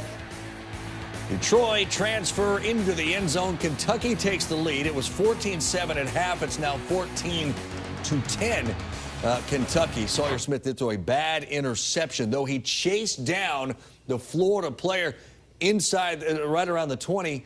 and it forced Florida to 3. Right now, Kentucky leads. I don't think a lot of people gave them a legitimate shot here once Terry Wilson left. Yeah, especially since Terry Wilson was out. You didn't know what you're going to get from Sawyer Smith. But my problem is on the other side of the ball. It's Florida's offense. They're having a hard time scoring against this Kentucky defense, partly because of what Kentucky's doing, but partly because of the mistakes they're making. Penalties, bad snaps, errant throws, things just not flowing for this offense right now. And subsequently, they haven't been able to finish when they've got down around the red zone. Yeah, they've had 6 drives. 4 of those have been 5 plays or less for Florida, right? But you got to give Brad White a lot of credit. They are getting pressure on the quarterback. They had a sack earlier in the game. And look, they're getting Felipe a little bit off the mark. But again, this all goes back to both sides. Nobody's running the ball effectively. Yeah. On either side right now, right? So somebody's got to get a little bit of a running game going, because the more you throw it as these games, the more you're opening yourself up to bad things happening, sacks, picks, and things of that nature. Yeah. Somebody's got to run the ball. They're in a position, though, right now, as Sawyer Smith, just a big 2nd down and 10 completion. They are driving deep into Florida territory again as Kentucky. Again, not a lot of people thought they'd be in this position in the 3rd quarter. They are. Props to Sawyer Smith and Kentucky to this point as they continue to drive on the Gator defense. Elsewhere, let's go to Auburn, shall we? Tigers taking on Kent State. Bo Nix, 3rd career start. His team down 3-0. Slow start against Tulane. Slow start against Kent State as well. Into the end zone goes Boobie Whitlow, 3 yards. At least they didn't wait till the 3rd quarter, like we've typically seen from Auburn in the first couple of games this year. They got the running game going earlier here in the first half, and it's been pretty successful, as we think Gus Malzahn's offense is required. Yeah, they're getting other guys involved. Cam Martin with a big touchdown run there, and then Bo Nix obviously on this. I did ask Auburn to show me 300 yards rushing. They're at 249 right now. They're showing me. Clyde Edwards-Helaire, scoot to your left, sir. Work your way into the end zone. 10-point LSU lead, but it has not been easy. This halftime report is presented by Regions Bank, proud to be the official bank of the SEC.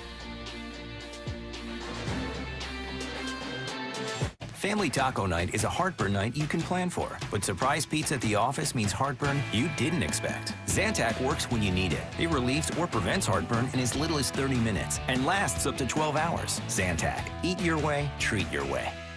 I always wanted to speak French, but I never had the time. And then I tried Babbel. Babbel, the #1 selling language learning app in the world.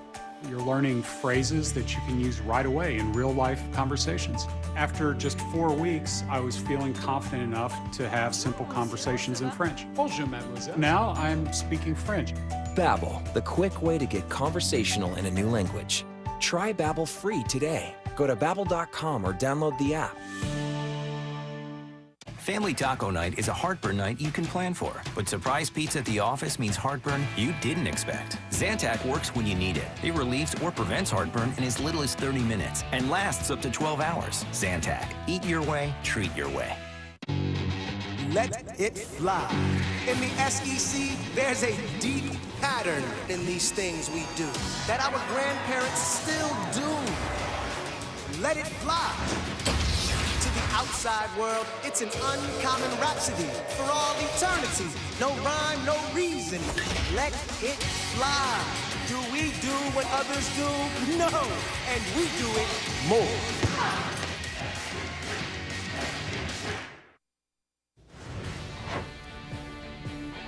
Joe Burrow and LSU, 10-point lead right now on Northwestern State. Again, offense looks good. Defense, not exactly championship level. Texas A&M and Lamar, not quite the Clemson team they saw a year ago or a week ago. No Jashawn Corbin, who steps up.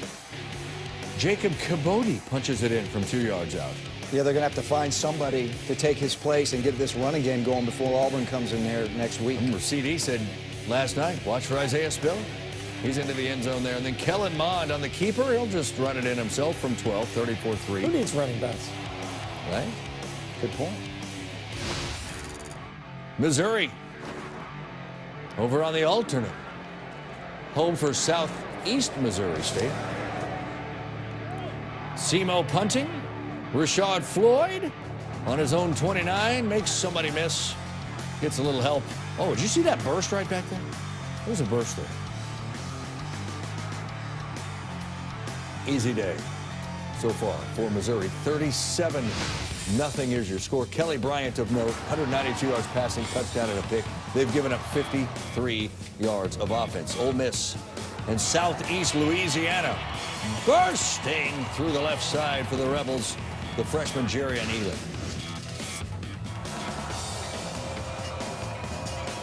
8-point game. Make that Scotty Phillips from 27. And then Chasen Virgil drops back. Passes picked up.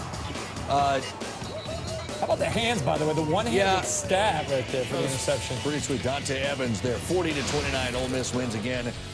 They may not like the defense that they saw. How about Arkansas? Lost to Colorado State in Colorado a year ago. Looking for a little payback. Raheem Boyd. Plenty of room. Looking for this finally, right? Running game. And everybody got in the mix today. Boyd, Whaley, all the crew got into the run game. Great job by them today. And then, are you kidding me? Is that Cheyenne O'Grady? Yes, it is. Is that Cheyenne O'Grady from Nick Starkle? Nobody wants to bring down O'Grady. 55-34, tied for the most points under Chad Morris. SEC now coming up after the game. The three of us, that 10:30 Eastern time is simply a guideline. It's a suggestion. It'll never happen. But when football's over, that's when we will bring you everything you need to know. Kentucky, by the way, has scored again. Finished a drive with a touchdown. They lead Florida 21-10. Sawyer Smith with the touchdown pass for the Wildcats. A little closer than LSU expected, perhaps. In fact, Northwestern State had the lead after one. But right now, it's a 24-14 lead for the home team.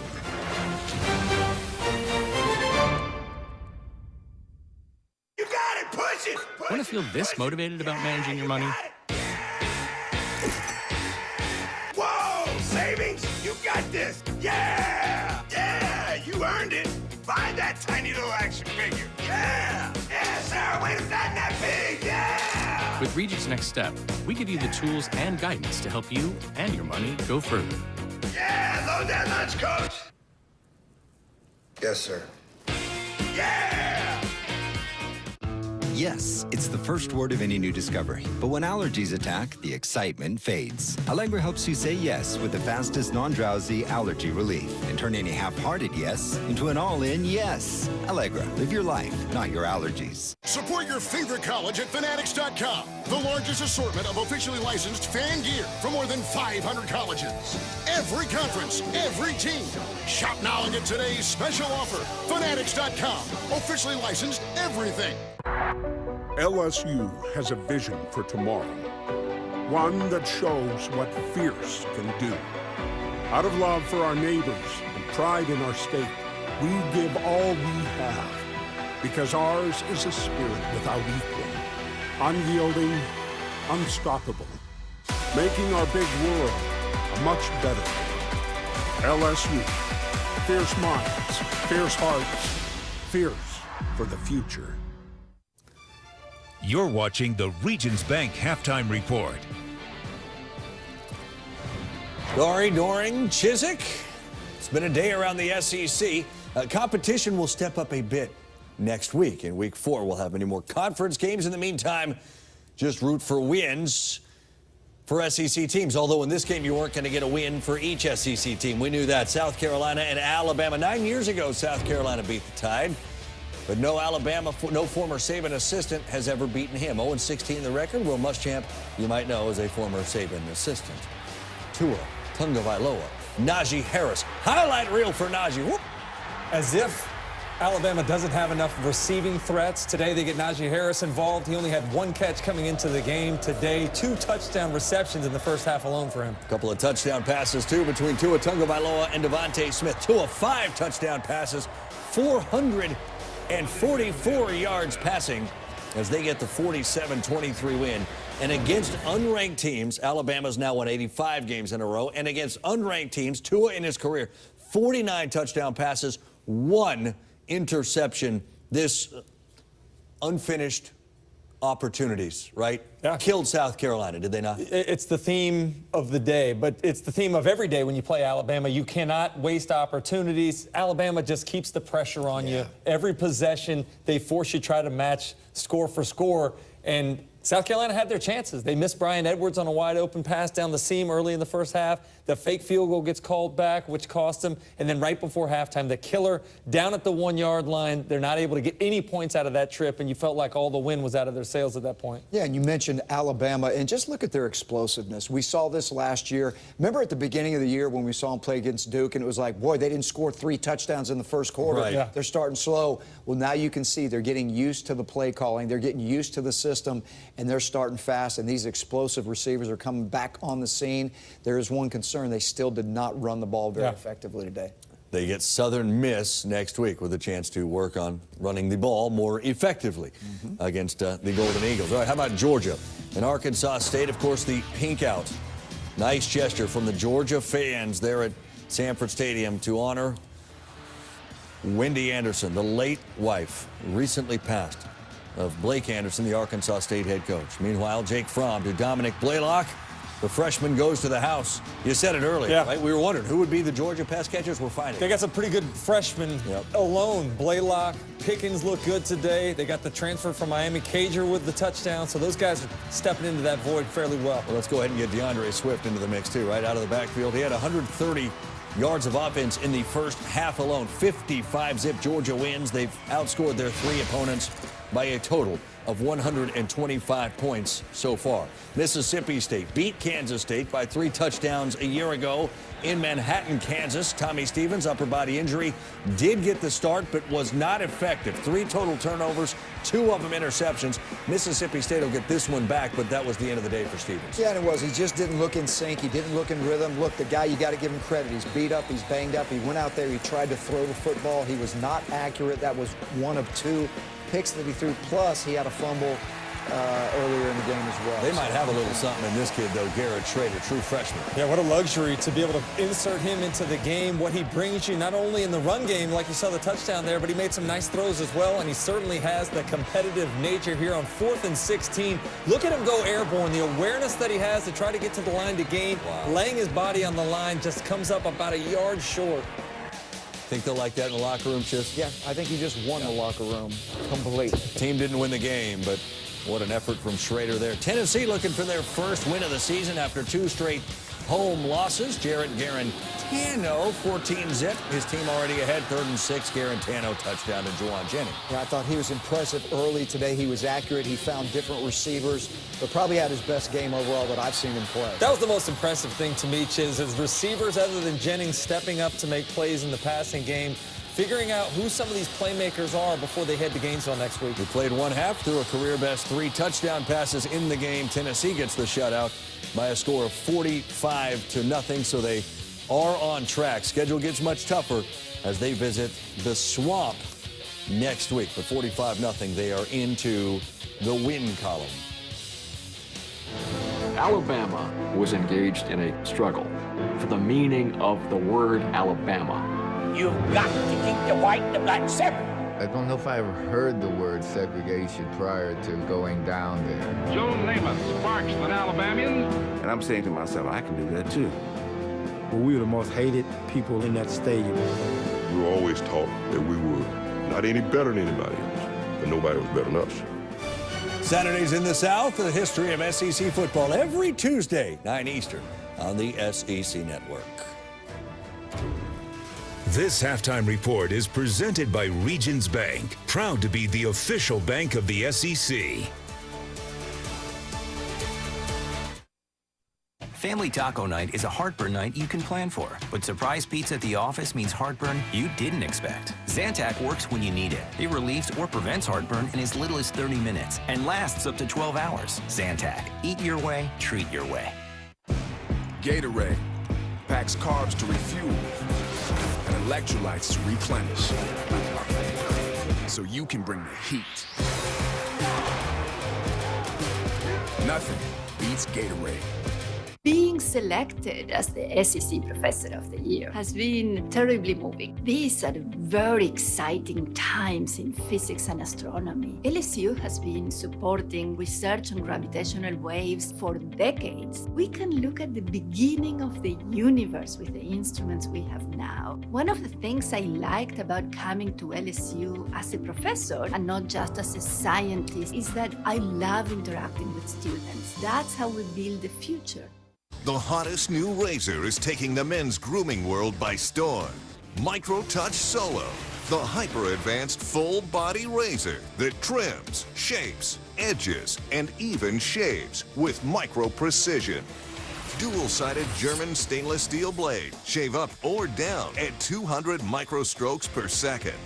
Snap on the guide to perfectly shape your full beard and keep new growth stubble trimmed exactly to your style. Snap it off and remove unwanted hair anywhere. Full body control with one tool. Call 1-800-253-6025 or go online at microtouchsolo.com and get yours now for only $19.99. Complete with German stainless steel blade, pivoting head, built-in spotlight, and 3 custom grooming guides. The all-new MicroTouch Solo Full Body Groomer. The one tool that does it all. LSU After Dark. College football's greatest spectacle. This is the Death Valley. And these tigers prefer to hunt at night.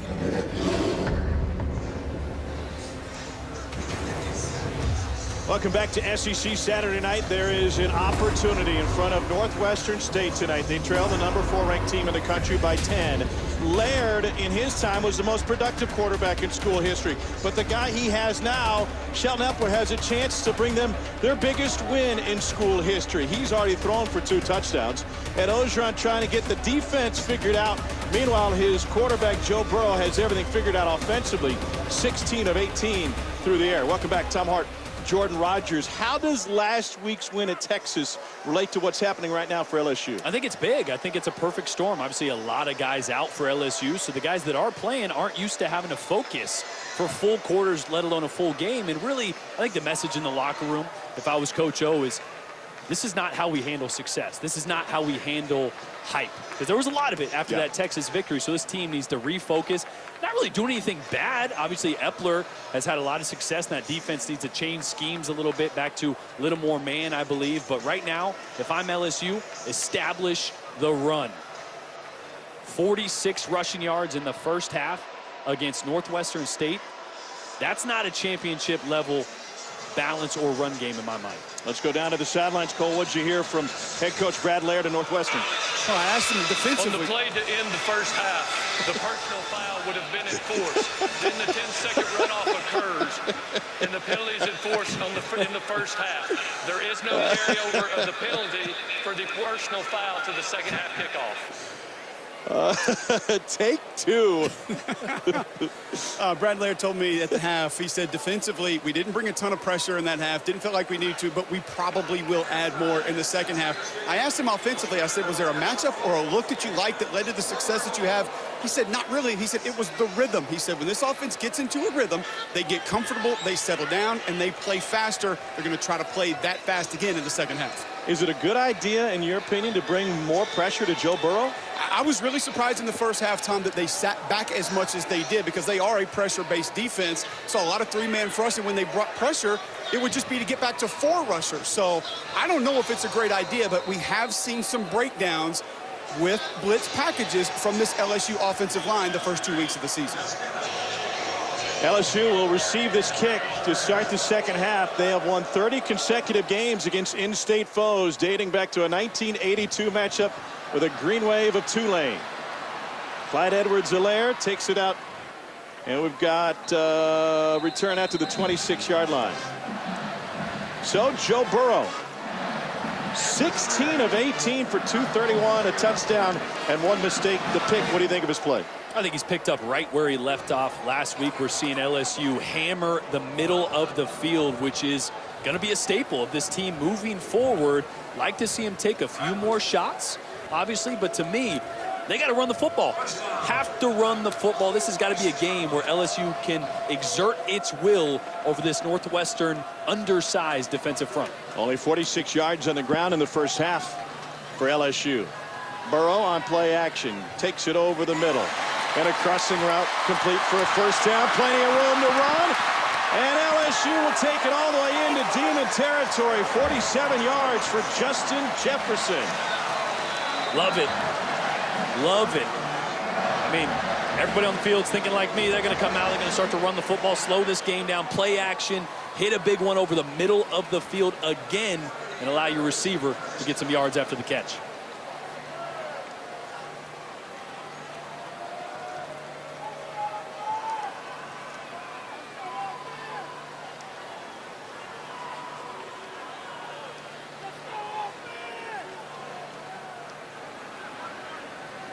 Edwards-Helaire empties out of the backfield. Burrow over the middle. Work in the middle again, and it's Terrace Marshall. A gain of 12. Nice byproduct of that running back motion right there. You saw outside linebacker had to run with him. That created easy space over the middle.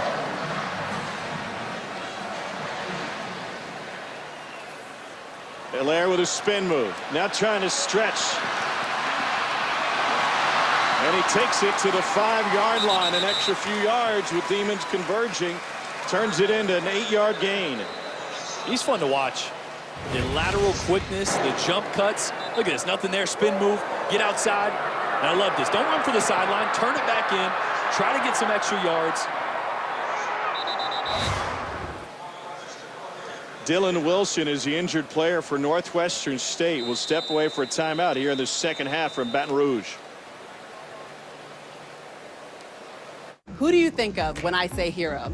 Is it someone in a cape or is it someone you know? In SEC country, being a hero means tutoring a struggling student, feeding hungry neighbors in your community, or showing up at a hospital to make a child's day a little brighter. Heroes are all around us, and Belk wants to celebrate them with what we're calling Project Hometown Heroes. We'll show you everyday heroes that are strengthening the communities around the SEC. Now, who do you think of when I say hero? Learn more at belk.com/Project Hometown. Yes, it's the first word of any new discovery. But when allergies attack, the excitement fades. Allegra helps you say yes with the fastest non-drowsy allergy relief and turn any half-hearted yes into an all-in yes. Allegra, live your life, not your allergies. On a nurturing Fansville by Dr. Pepper. Do you know what time it is? It is 7 p.m. We crushed Tech by 40. You should be out there celebrating. Let me smell your breath. Not a trace of Dr. Pepper. Look what you're doing to her. Why aren't you celebrating? We are. We're about to take a victory lap with the Streakers. Hey, Mr. and Mrs. Streaker. Hi, CJ. Great game, huh? Dr. Pepper, the official drink of Fansville. What does it mean to be the official bank of the SEC? It means Regions is your bank for waking up with the sun, pulling all-nighters, paying your dues, putting in the work, and getting where you want to go. We're officially cheering on the most passionate fans. Because we're the bank that understands that greatness is in the grind. Regions, official bank of the SEC. Let it fly. In the SEC, there's a deep pattern in these things we do that our grandparents still do. Let it fly. To the outside world, it's an uncommon rhapsody for all eternity. No rhyme, no reason. Let it fly. Do we do what others do? No. And we do it more. Saturdays in the South is our 8-part documentary that chronicles the history of SEC football. Tuesday at 9 Eastern, 8 Central. Part 3 explores the civil rights movement of the 1960s. Bear, Archie, Richmond Flowers Jr., and George Wallace. You can only see Saturdays in the South right here on the SEC Network and the ESPN app. The episode last week was fantastic. Talked about the great championship teams of LSU, including Billy Cannon's punt return against Ole Miss on Halloween night.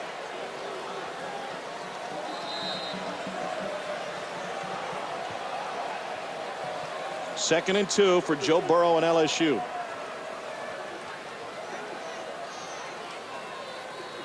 Burrow keeps it. Dives into the end zone. A touchdown run for the gunslinger, Joe Burrow.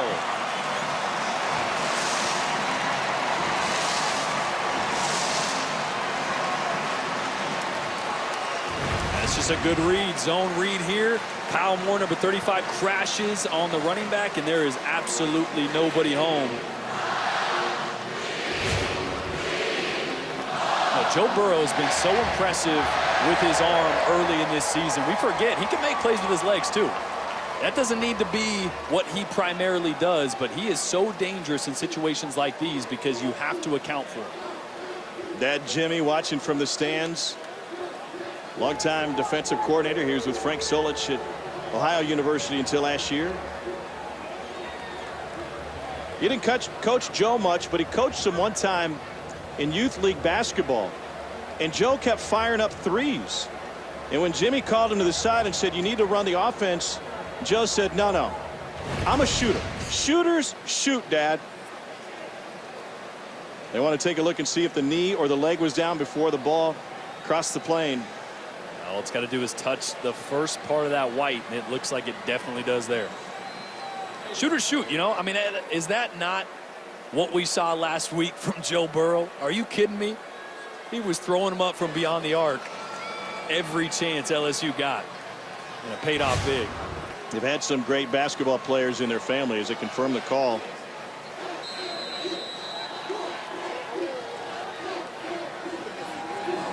His grandma Dot Ford scored 82 points for Smithville High School in a Mississippi high school game. That extra point is pushed right. That's right, 82. What?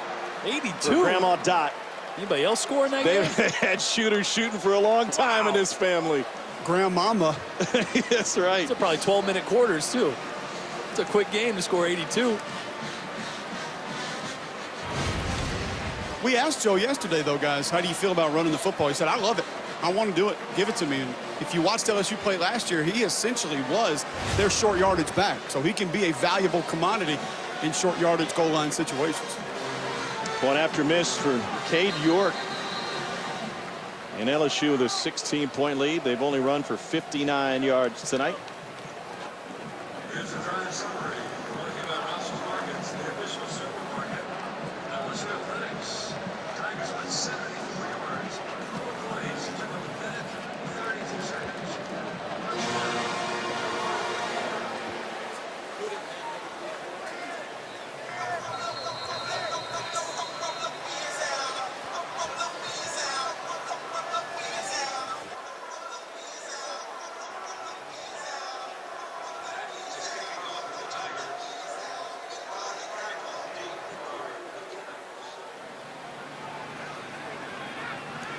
They're going to try to bring this one out. And it won't have a great result out to the 17-yard line.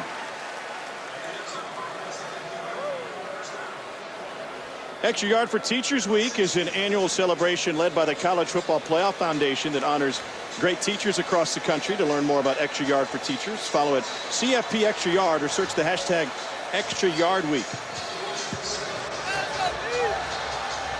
T. Paul Pierce was Ed Ogeron's favorite teacher at LCL Middle School. He said, I still remember the game that we won against LaRose Middle. He said, there wasn't a bigger win in my life. And I told the guys that after the win against Texas.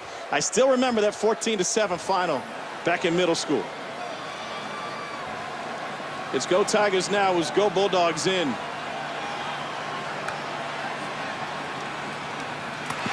Almost picked. It was off the hands of Christian Fulton. Almost the exact same type of play that Joe Burrow threw the interception on. He's reading eyes the whole way here, sitting in coverage. Man, that would have been 6.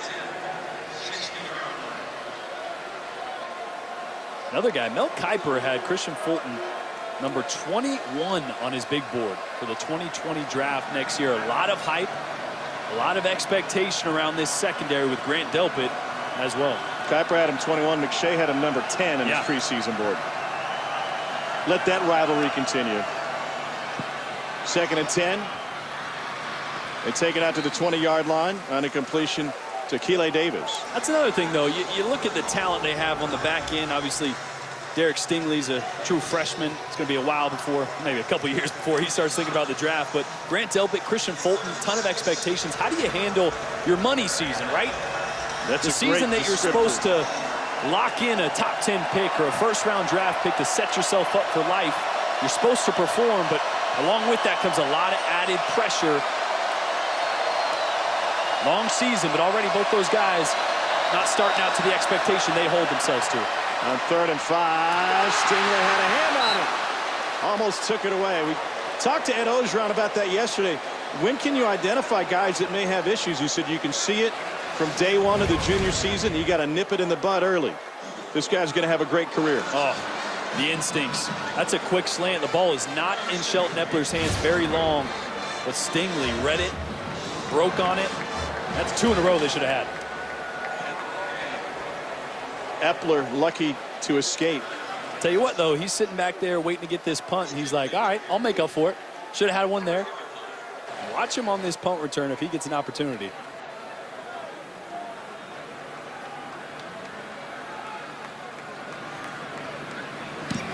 He'll have a chance. Stingley from the 42. First guy misses. Second one misses. Third one's blocked to the 40. He's taken down inside the 35-yard line. The punter got him. Parker Pastorello, 38-yard punt, and after a 26-yard return, credit the punter with the tackle.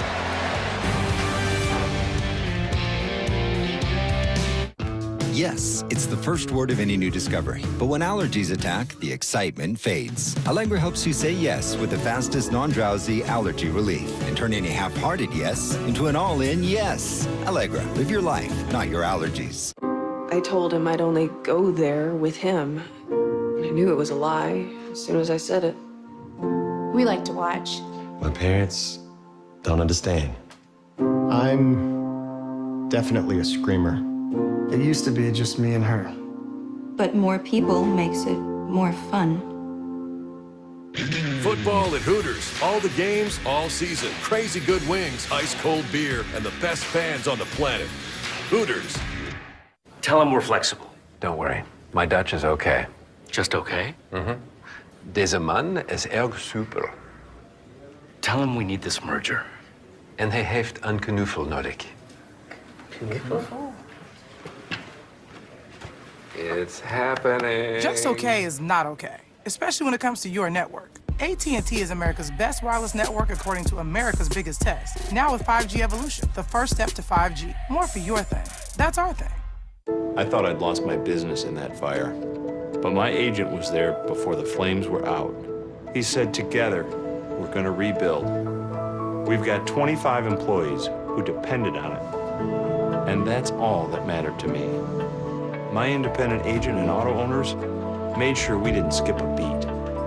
I mean, we didn't miss a single payroll. Incredible. For whatever lies ahead, we're always there. Auto Owners Insurance. Family Taco Night is a heartburn night you can plan for, but surprise pizza at the office means heartburn you didn't expect. Zantac works when you need it. It relieves or prevents heartburn in as little as 30 minutes and lasts up to 12 hours. Zantac. Eat your way, treat your way. But first, what can Burrow do with this 3rd and long? Instead of us handing the ball off, running some 40 seconds down, relying on our defense to make stops, like just to see them being more aggressive, is exciting to watch. Looking at it and seeing the changes that they made, it's almost like this is what we've been waiting on. Right, like, right. You know, like we wish kind of we were in that offense. Could you imagine those dudes in this offense? OBJ is on Monday Night Football with Booger on the call, by the way. They got the Jets. And don't forget NFL Primetime. Boomer and TJ are back Sunday nights at 7:30 Eastern only on ESPN Plus. To get it, download the app or go to ESPNplus.com. I think they're taking a shot here. I think they're going to attack this safety with 2 guys going vertical. Burrow going that way, incomplete. Terrace Marshall Jr., the intended receiver. Dylan Wilson was banged up earlier this half. He was in there on the coverage.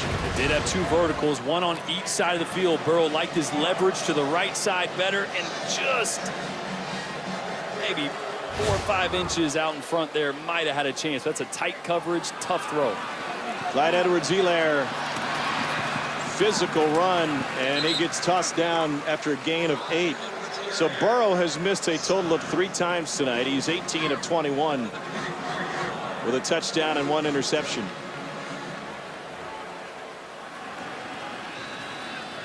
Burrow has run for a touchdown. Now he runs for a first down. One byproduct of this game remaining close through a half plus is that Steve Ensminger has not been able to get extended work for his freshman running backs like Chris Curry, Tyrion Davis-Price, and John Emery Jr. And they got a lot of work in practice this week. Those are guys they want to get going. They know they're going to need them down the season, especially in conference. So valuable reps here for those young guys. Burrow pulls it back, and on a rollout he's got all day and a half, and he finally steps out of bounds. 8-yard run by Joe Burrow, the dancing bear. Yeah, they wanted Justin Jefferson a little angle route to the middle of the field. He got locked up. And those are fun. I used to love those. That'll get you hyped up more than throwing like a 50-yard bomb, just making someone go, whoop. I don't know if I believe that. Here's 2nd and 2. And they're held short, so it'll be 3rd and a short run, a short 1 for LSU. See, here's my problem with this right here, and Jordan made good points about running the football. You can't be selectively committed to running the football. Helaire picks up the first down. Expound on that, Cole. If you're going to be a gun team, you're going to throw the ball 40, 45 times a game. It can't come down to a game where, oh, now we have to be a team that runs the football, or now we're inside the red zone, or now we're on the 3-yard line. We need to be a team that can go out and play ground and pound and run the football and force it between the tackles, because that's not who you are. And who you are is what you work and practice every day. So if you don't rep it, you don't practice it, you don't work it as much as you do everything else that makes you who you are, then selectively you can't just commit to it in certain points of a game or certain points of a season. Well, I think one of the main concerns for LSU is how do you get to be a championship program, and number one is to beat LSU, and to beat Alabama. And the offense has been non-existent in the last 3 seasons head-to-head with Alabama. Yeah, and especially throwing the football. I mean, if you look back last year, and I was one pointing out that against good defenses, they were absent. They couldn't throw the football. They couldn't be effective or dynamic pushing the ball downfield. Burrow last year went on a span of 4 straight SEC games against good opponents where they didn't throw a touchdown. Now, this offense is going to be different. It's going to set him up to have success in those situations, but you still got to be able to run the football, especially in the SEC, in this conference. And Cole's right. You can't pick and choose. It's a mentality. You don't just turn it on and off. Tom, you said against Alabama the last 3 seasons. Do you guys have any idea who the last LSU quarterback was to throw for 300 yards against the Crimson Tide? I'd love to hear it. Matt Flynn, 2007. 353 yards against the Crimson Tide in a win. Well, in terms of where this offense wants to be, where they thought they were when they hired Matt Canada, in the last, since 2008, they've thrown for 164, 3 games under 100. That's just not getting it done. I mean, every year, seemingly, that next step for LSU has been not successful because they haven't had a quarterback that can really take them there. They have that now. But even as good as it looks like Joe Burrow in this offense is going to be this season, there will be times that they have to be balanced. Sullivan, the man in motion.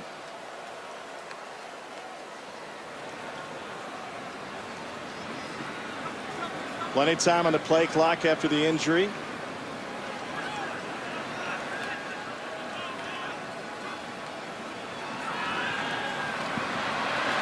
Demons drop back. Burrow trying to thread the needle. And he does it again. Terrace Marshall for the 2nd time tonight.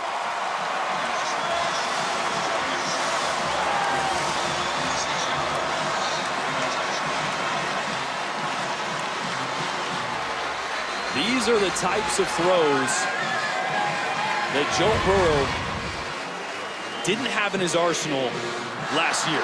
And he admitted it yesterday when we talked to him. He's like, look, I focused on my lower body. I focused on creating more velocity with my throws, throwing off platform better. You saw it in 3rd and 17 against Texas, off platform, barely 2 feet on the ground, delivered a strike 20, 25 yards downfield, and that one off platform, sprinting to your left, has the arm strength to deliver that. LSU missed their last point after. Cade York will try to perfect that. And the lower body strength and the core strength that he's worked on to able to have the ability to finish those throws like he did on the 3rd and 17 against Texas. LSU has found its rhythm. They've opened up a 37-14 advantage against Northwestern State.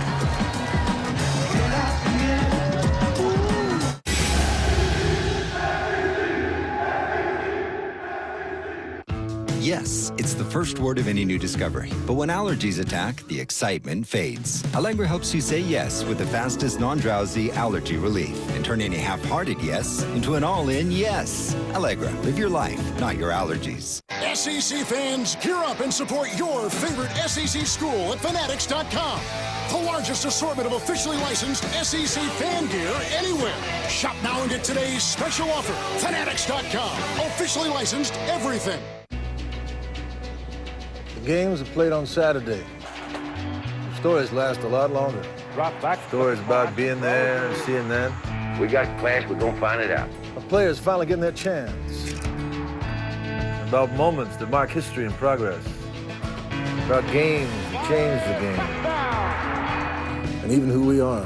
Saturdays in the South, a history of SEC football. Part 3, Tuesday at 9 on SEC Network, presented by Regions Bank. Everyone loves the benefits of compression socks, but they're just so hard to get on.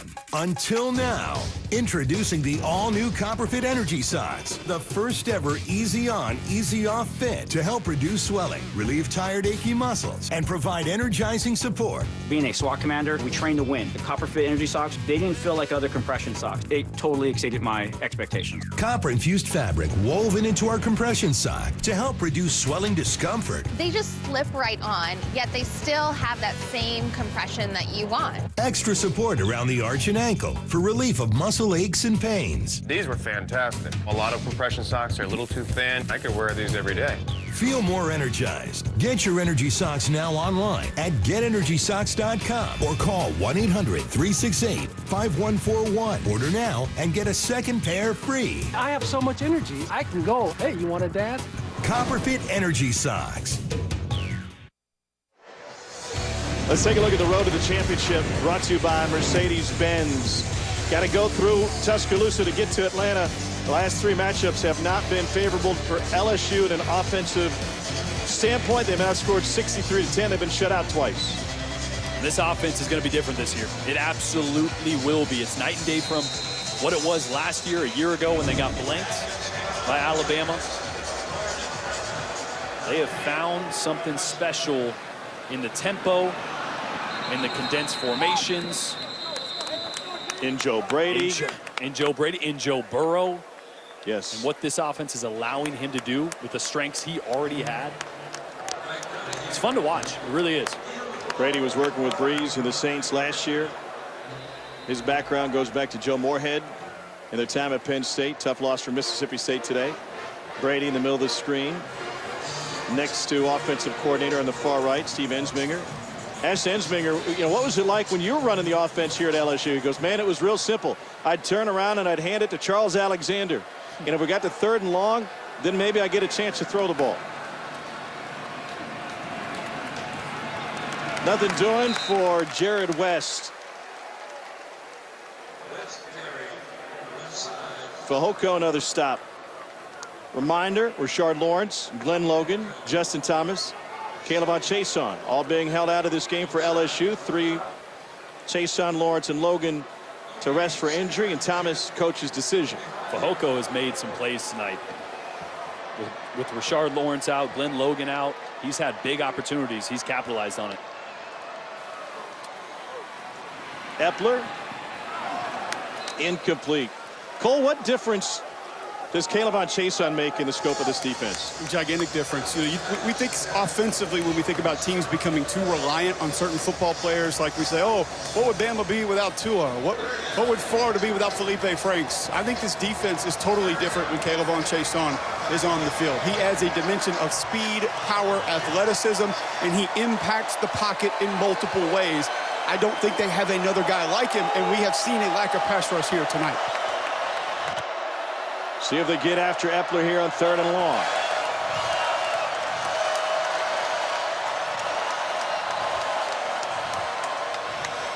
Epler flush from the pocket. Will try to run. Can't quite turn the corner. Lost the football on his way down. They'll say he was down after a gain of 4. Damone Clark, sophomore out of Southern Lab here in Baton Rouge, tracked him down from his linebacker spot. Another guy capitalizing on the absence of a Michael Divinity on the inside. He's played well sideline to sideline. Haven't seen him rush the passer as much as we thought we might. That's been more Ray Thornton. But he's played well in that interior linebacker position. That's a big stop right there. I mean, I know it's 37-14, but LSU was physical up front on that short drive, and good punt. Taken at the 21-yard line. When we return, we're going to tell you how a former major league pitcher helped Joe Burrow develop his arm strength and turn into the quarterback he is today.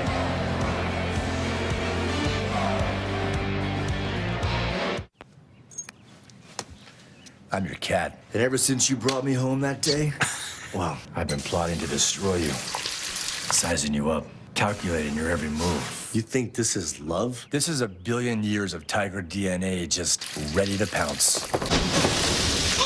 And if you got the wrong home insurance coverage, you could be coughing up the cash for this. So get Allstate and be better protected from mayhem, like meow.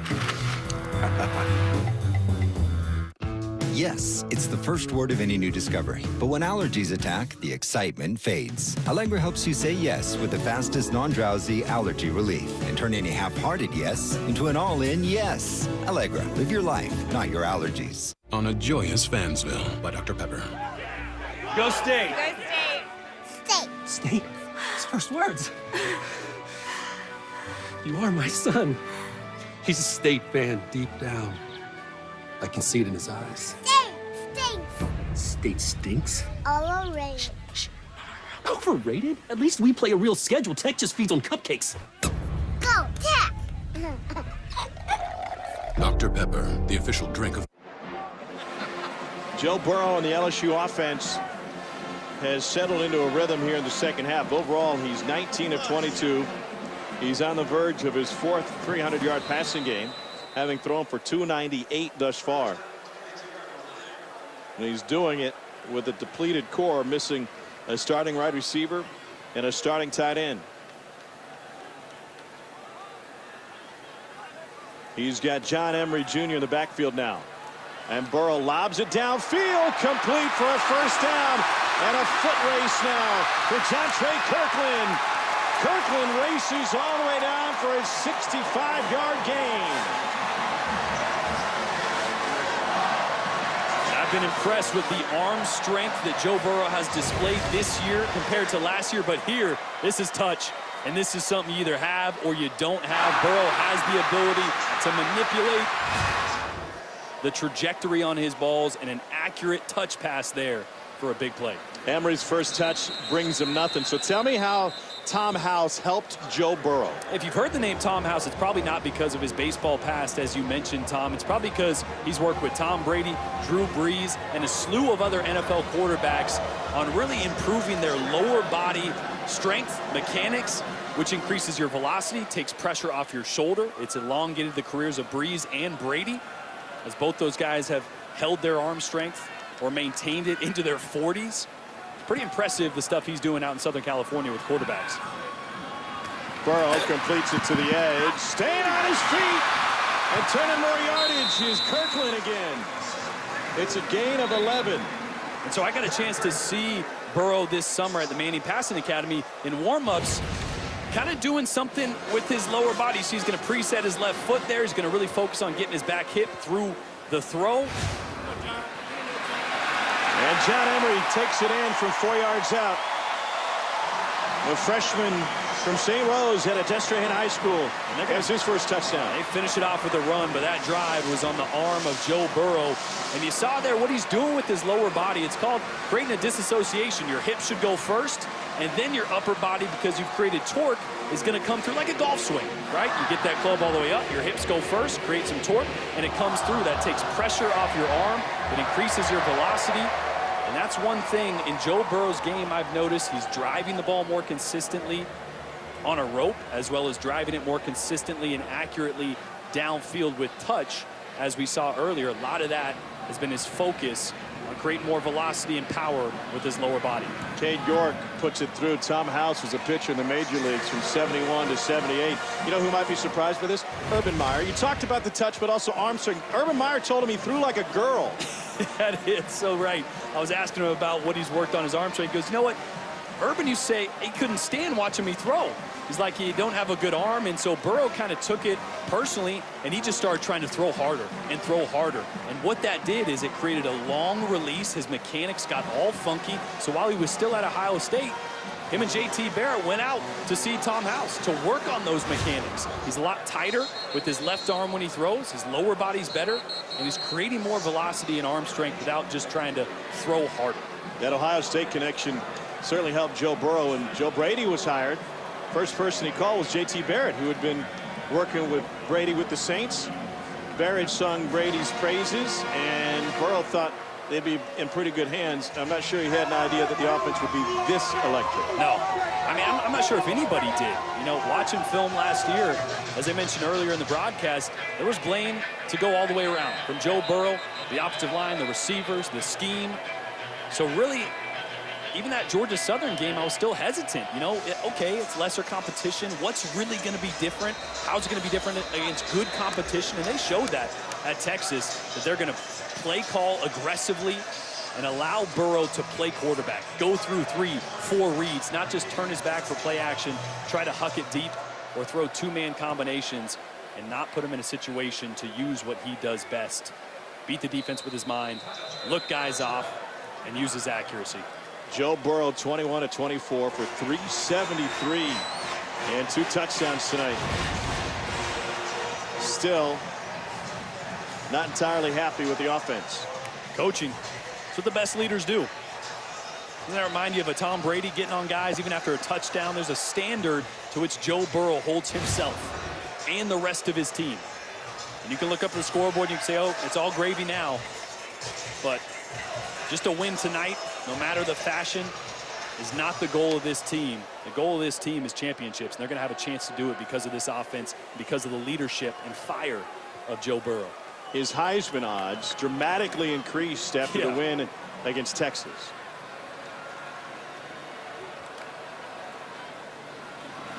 Northwestern State runs it with Stadford Anderson.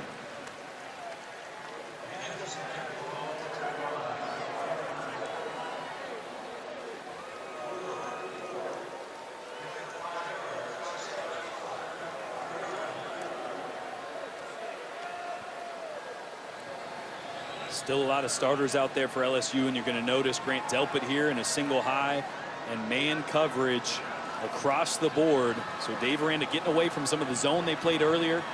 More man coverage to slow down Shelton Epler in this offense that had a lot of success in the first half. Gain of 1 that time. Maybe it'll be it for Burrow. Miles Brennan is starting to get loose. Talking with offensive coordinator Steve Ensminger, he said, if we get Brennan into the game, I want to make sure he's able to have full control of the offense. And we will run the offense and get him those reps just as long as the head coach will let us. 44-14. I'm not sure he's going to have that luxury, but hopefully we get to see him toss it around a little bit. Incomplete, just a hair behind Davis.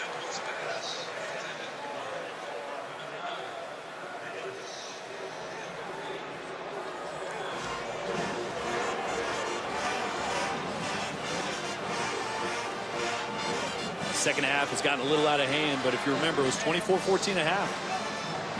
Northwestern State had an opportunity to score before half after an interception.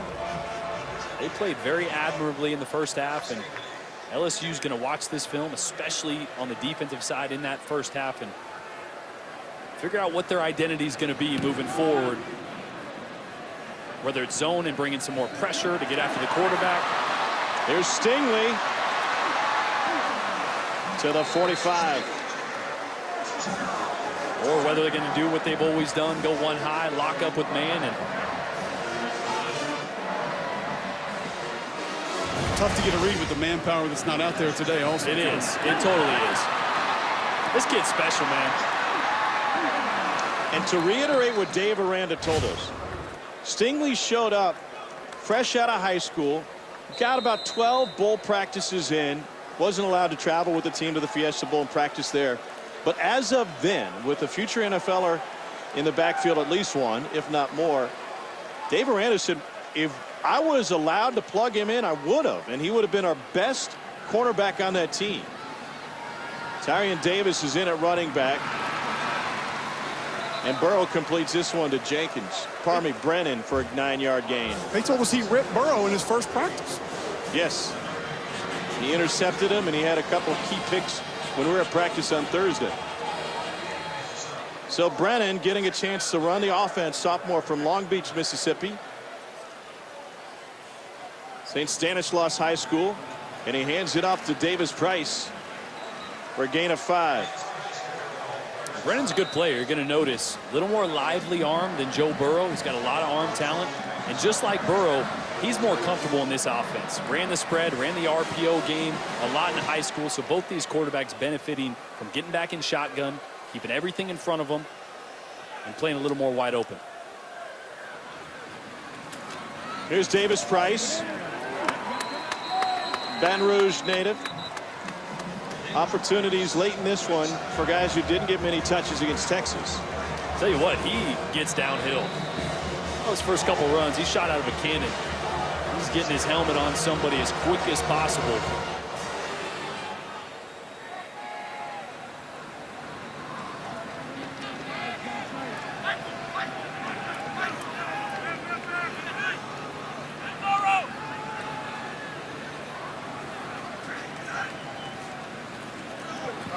Brennan fires and completes another.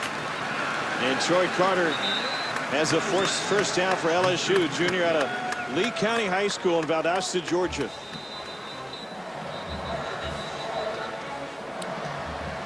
Don't see much of that anymore here at LSU. The days of old, running back, tight end, sometimes a fullback. They stayed in 11 personnel almost the entire game with Burrow in. And really that tight end, Stephon Sullivan, you could put a hash mark wide receiver next to that tight end position as well. 11 He's athletic. Yeah. 11 personnel signifying one running back, one tight end. One running back, one tight end. But with Sullivan's athleticism, obviously Thaddeus Moss is going to be back. He's a really good player as well. But Sullivan's athleticism, you can split him out. You can bring him inside. They don't have to go 10 personnel to get some of those looks and have the speed on the field that they want to when they're tempo and when they're throwing the rock around. O'Shea Jackson helped off the field.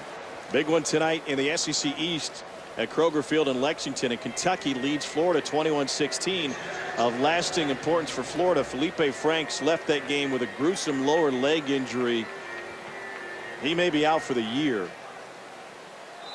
He would be the third quarterback from the East to be lost for the year if that's the case. Joining Bentley at South Carolina and Wilson at Kentucky. That'd be a big bummer too. Was really looking forward to seeing how Felipe Franks would continue to grow under Dan Mullen. Kyle Trask, a good quarterback though. Brannon slings it. And here goes Davis Price. Finally submarine at the 10 for a gain of 18.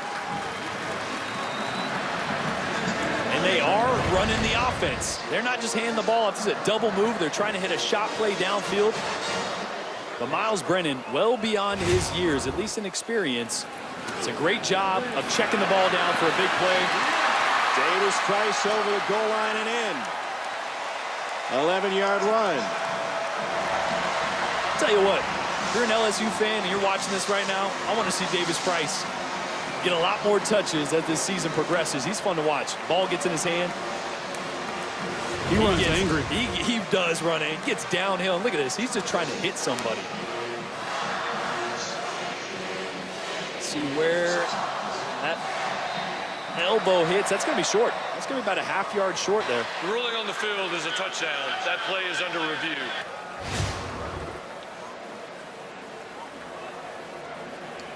Freshman John Emery already got one scored tonight. Davis Price trying to match him. Elbow down, ball short of the goal line.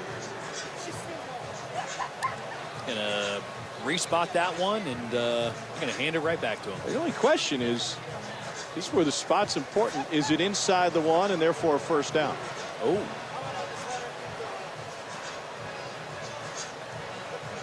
Looks like it. Yeah.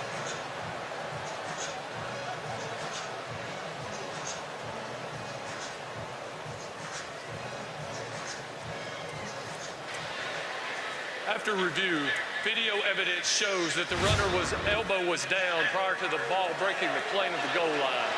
The ball will be placed at the 1-yard line, and the clock will start on my signal. I don't think it's a very good spot. It took a half-yard away. I agree with you. The one. So it's 2nd and inches instead of 1st and goal from inside the one. I thought that ball was clearly at the half-yard line. Do we have half-yard lines in football? What? Yes, of course you do. I don't Put see that any ball out there. where his elbow's down. And he was across that 1-yard line, but let's see if it matters.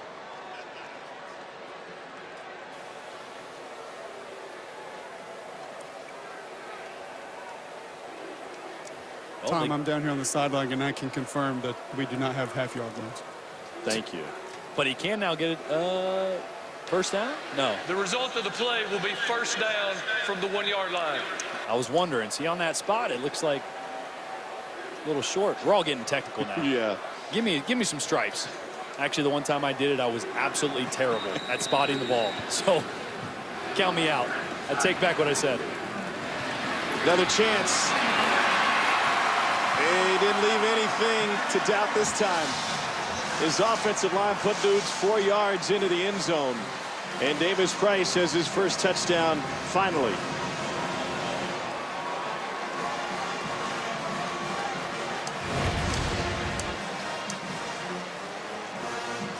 Good push there up front. Look at that. Every offensive lineman 1, 2, 3 yards deep in the end zone. That's good to see.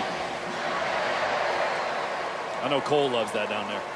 Especially short yarders. We talked about the mentality. Is this who you are? Is this inside of your DNA? And I think that's part of it on film on the other end, as we talked about it in the second quarter. They were playing high at the goal line. Pad level was too high, so something to look at film. No, it's tough to get leverage in short yardage situations coming out of a 2-point stance. And when you're in gun, you're in a 2-point stance. And you're not naturally low to the ground, so when you come off, you're going to come off a little bit high, and you have a better chance of losing leverage. Do they still use chutes? Absolutely. I don't know if you old linemen were getting too soft for those. I mean, I am, but... I mean, just last night I was playing Chutes and Ladders. That's what you're talking about, right? That's not what we're talking about. Candyland? That's a great game, but... Candygram? It's a friendly Dolphin. 406 yards through the air for LSU. 500 yards of offense for the Tigers. Seems like there is still, I mean, I know you grade Joe Burrow against the expectations of a championship level quarterback. If you judge this LSU program as a whole to that degree, there are still concerns, specifically on the defensive side of the ball. Yeah, specifically affecting the quarterback. And I was really surprised at how long we talked about this with Dave Aranda. His first goal was to win this game. His second was to establish a 4-man rush. And his third was to establish and put on film, more importantly, some exotic 4-man, 5-man pressures. I thought it was interesting he said that. I want to put that on film so people know we can do that. We don't just line up, rush 4, and play man on the outside. I think there's still a lot of question marks with how they're going to affect the quarterback outside of K'Lavon Chaisson when he's healthy. Speaking of K'Lavon Chaisson, Cole will take us through his look and what makes K'Lavon such a special defensive player. I believe he's the most valuable player on this defense. Flexibility first and foremost. Watch him get off the edge. Watch how low he is to the ground when he bends the edge, and he can affect the pocket. He forces an offensive tackle to have to defend that, and he can turn that speed into power. Watch the wingspan. Get the arm inside, completely bull rush the offensive tackle, and then the quickness and the speed. Be able to utilize him on stunts inside, not just one-on-ones, but three-man games as well. He can close on the quarterback in a hurry, and he can be a problem for opposing offenses. Caleb Chason not available to play tonight. But he does allow you and allows Dave Aranda to get a little creative. You can put him on one side, you can play some games or bring pressure or drop guys on the other side.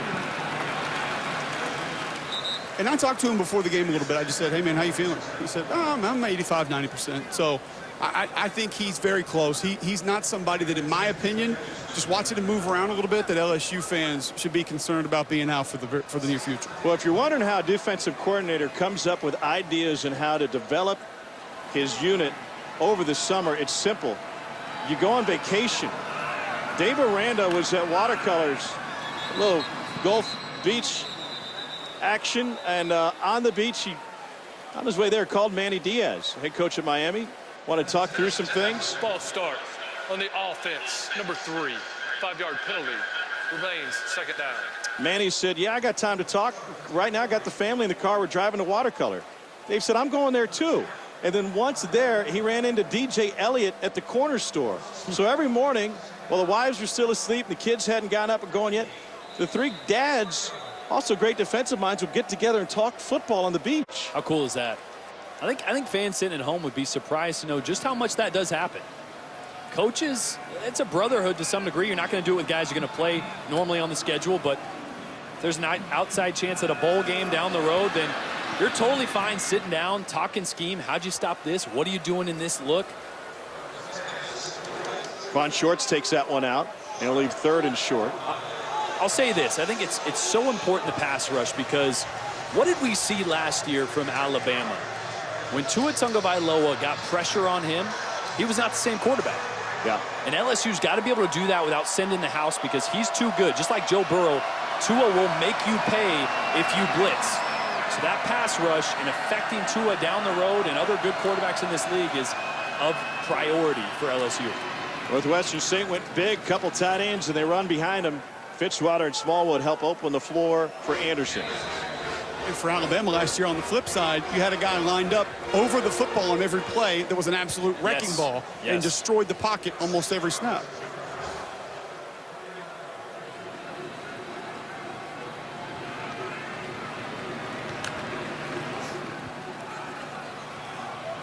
They bust the coverage again. It's Fitzwater again.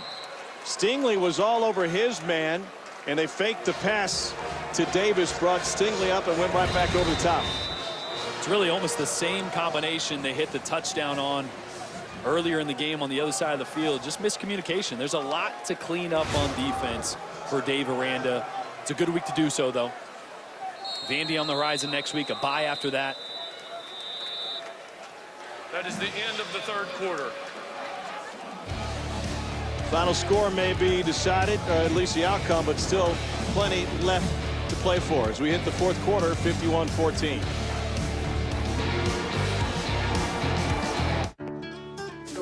All right. In my Johnsonville commercial, we open with a car chase. There's semis, you got a couple of bikers in there, and grandma's on scooters. There's a news reporter down there, and she's going blah, blah, blah, blah, big car chase. Oh, yeah. They're chasing the Johnsonville Big Taste Grill. Finally, the driver turns to the guy next to him and says, "Did you leave the sausage on the grill again?" And he goes, "Yep. Might as well put him to good use." I don't know how it ends. It could be an explosion, maybe. And that's commercial made the Johnsonville way. Do you feel sluggish or tired throughout the day? Have you ever thought the problem could be your liver? My liver? Your liver cleanses your body of things like too much food and drink. And if it's all clogged up, you feel sluggish and tired. But there is something you can do. Take Liverite Liverade, the natural dietary supplement just for your liver. Liverite helps your liver work properly so you can feel more energized. Cleanse your liver. Feel the energy. Live right with Liverite. Thanks, Liverite. Available at CVS, Walgreens, Rite Aid, and Walmart.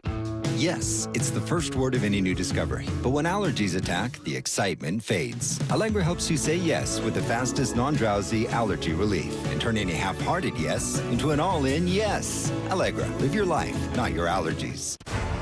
It's not pretty good or nothing. It's not acceptable or nothing. And it's definitely not close enough or nothing. Mercedes-Benz SUVs were built, designed, and engineered with only one mission in mind: to be the absolute best. In the category, in the industry, in the world. Test drive one of 7 Mercedes-Benz SUVs at your authorized dealer today. Mercedes-Benz, the best or nothing. You got it, push it! Want to feel this motivated about managing your money? Whoa, savings, you got this! Yeah! Yeah, you earned it! Find that tiny little action figure! Yeah! Yeah, Sarah, way to fatten that pig! Yeah! With Regis Next Step, we give you the tools and guidance to help you and your money go further. Yeah, load that lunch, coach! Yes, sir. Yeah! The Student Athlete Advisory Committee and the University of Kentucky have partnered with Special Olympics to create a lifelong partnership where we get to involve them in UK sports. It gives something for Special Olympic athletes to look forward to. It's people that we look up to coming to support, so it just means a lot. The smiles on their faces were just uncontrollable at the end of the day. It was great to just watch them be able to do what they love to do. To hear the rest of Sydney's story, visit belk.com/Project Hometown. It's Velveeta shells and cheese versus the other guys.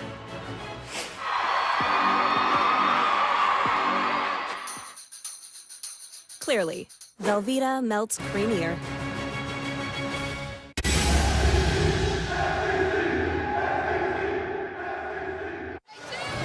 Let's take a look at our 15 minutes or less, brought to you by Geico.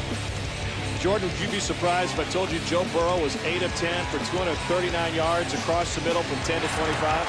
No, that means that's 18 such passes in the last 2 weeks. Only 10 shy of all that they had in 13 games last year. He picked up right where he left off, using his legs down in the red zone, and he was laser accurate. 21 of 24, Tom. 21 of 24. I don't care who you're playing. That's impressive. He's thrown for 373. Epler on the run. Able to complete it to Shorts. You know what's interesting? A lot of times when I evaluate quarterbacks and when I talk about things in the media, people kind of scoff at the completion percentage thing. And I agree, you can go both ways with it. You know, it's not great to complete 80 passes that are 5 yards and be 80%. But here's what I'll say.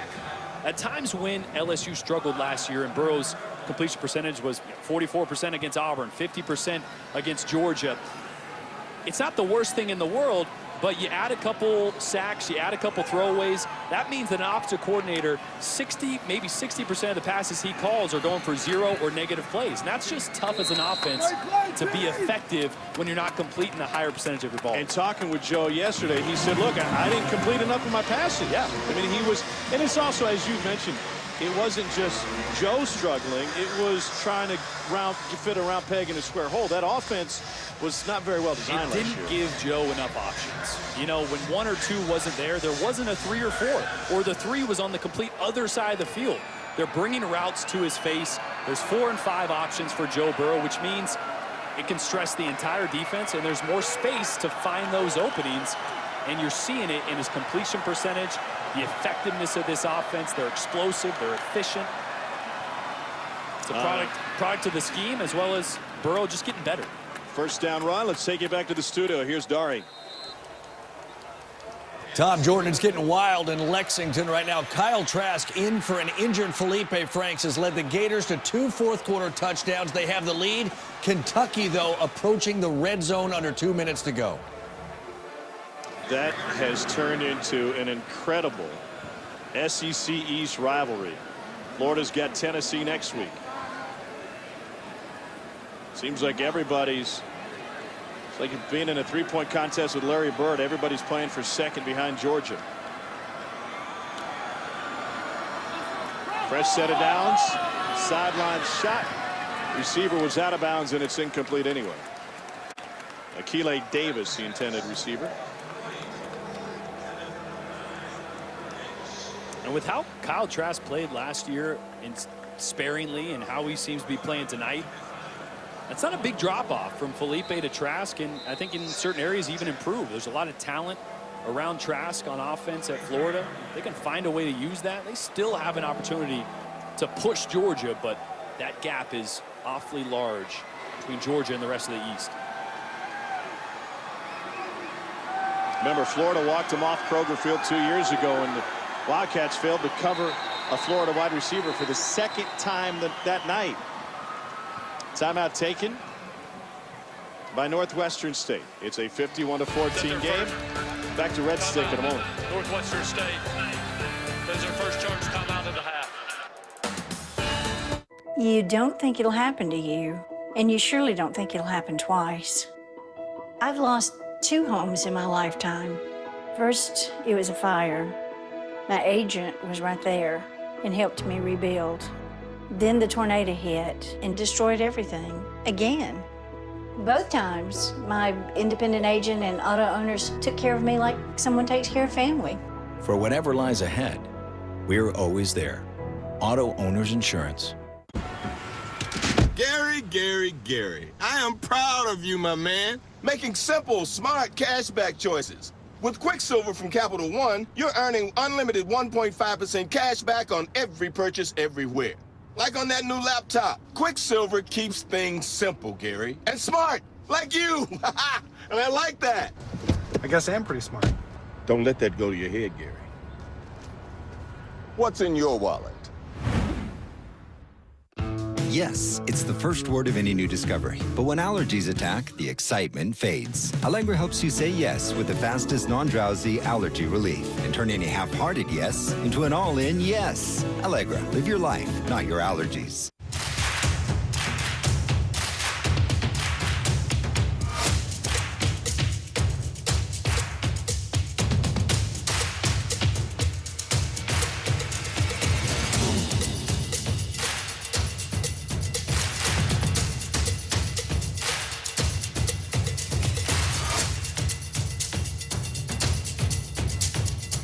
Gear up for fall at Academy Sports and Outdoors. On a nurturing Fansville by Dr. Pepper. Do you know what time it is? It is 7 p.m. We crushed Tech by 40. You should be out there celebrating. Let me smell your breath. Not a trace of Dr. Pepper. Look what you're doing to her. Why aren't you celebrating? We are. We're about to take a victory lap with the Streakers. Hey, Mr. and Mrs. Streaker. Hi, CJ. Great game, huh? Dr. Pepper, the official drink of Fansville. Hey, Marty and McGee are back. You can find them on the SEC Network Wednesday at 7 Eastern, 6 Central. You can see them live on the ESPN app as well from anywhere.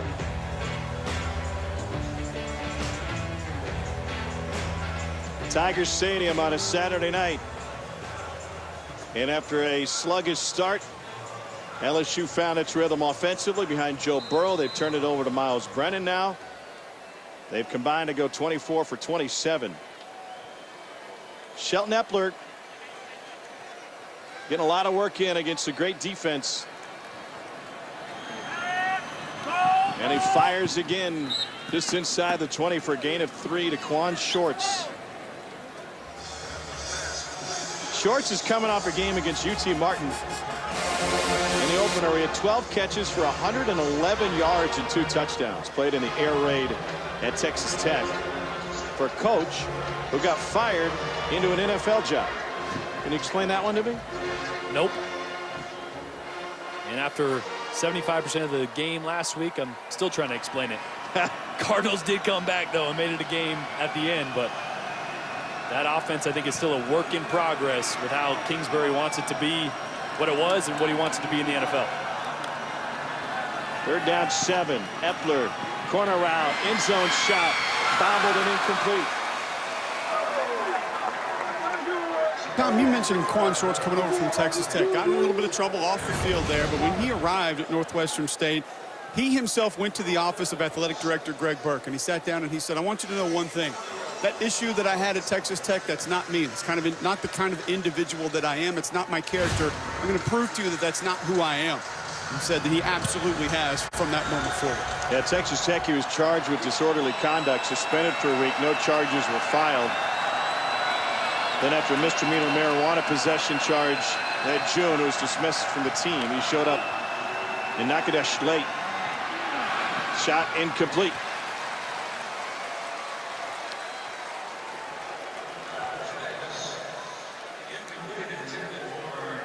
.12:04 to go here. 51-14 LSU. Drama building in Lexington. Tell you about that on the flip side.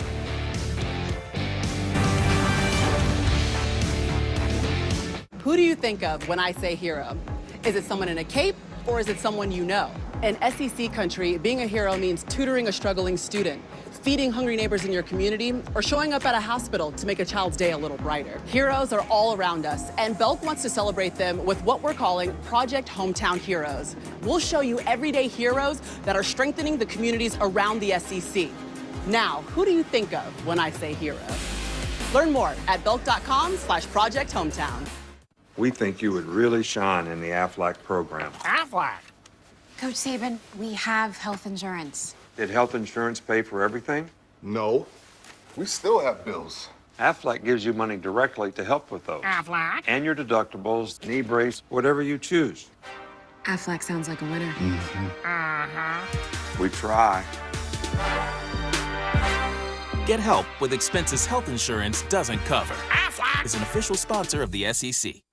Yes, it's the first word of any new discovery. But when allergies attack, the excitement fades. Allegra helps you say yes with the fastest non-drowsy allergy relief and turn any half-hearted yes into an all-in yes. Allegra, live your life, not your allergies. Guys, it's back! Inline skating? No, the Zensation is back at Zaxby's.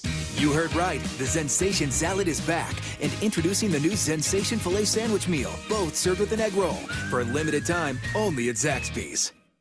I'm a librarian and I love books, but I just wasn't able to learn Spanish from a textbook. But then I discovered Babbel. Babbel's award-winning interactive technology gets you speaking right away. After just 3 weeks, I was able to hold a conversation in Spanish, and I was able to help Spanish-speaking customers at the library. La mariposa. Bien. The look on their face is priceless when they see that I can speak Spanish. So try Babbel free. Go to Babbel.com or download the app today. Dorian Oka in studio, back to Lexington. Told you Kentucky was driving. Chance Poor, redshirt freshman from 35 is wide right. Florida just went down and scored another touchdown. Guys are going to hang on and win. Wow. Well, the crazy thing is now Kentucky can get the ball back down 8 if Florida kicks the extra point with 33 seconds left. Sometimes you want them to score.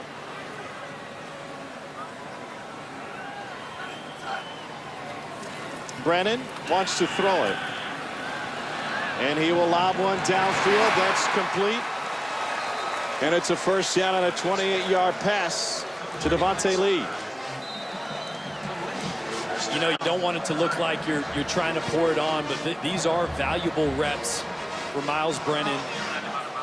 Can never have too much experience for your backup quarterback. He's talented, and really his first extended game reps to really run this offense, you know, since Georgia Southern, but to build on that, he needs it. Emery can't find much. He's thrown down for a loss. You saw Miles Brennan in practice a couple of days ago. What struck you? He can sling it. Remember just a couple of years ago or last year when we saw him as well. I mean, the ball jumps out of his hands. But again, it just wasn't comfortable for him last year. He never worked under the gun, just like Burrow, under center. So this is what he's comfortable doing. But like in any offense, you need real game reps to start that growth and to accelerate that growth. So these are valuable reps. But he's talented. He can win them games if he was ever needed. Let's hope that never happens, because Burrow's fun to watch, man. Pretty good for the Rocket Chaws back in high school, and he's able to complete that one to Jenkins. Same high school as Doc Blanchard, Heisman winner 1945, Mr. Inside. And Brennan was the number 4 pocket passer coming out of high school a few years ago by ESPN. 6'4", 207.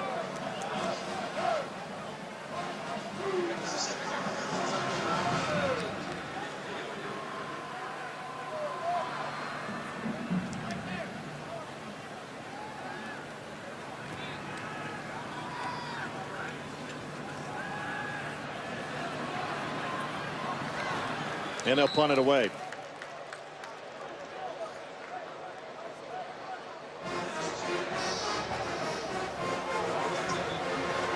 Over on ESPN, Kentucky's going to get the ball back down 8 with 33 seconds left. And they need a miracle to find consecutive wins against Florida. Burrow coaching up Brennan.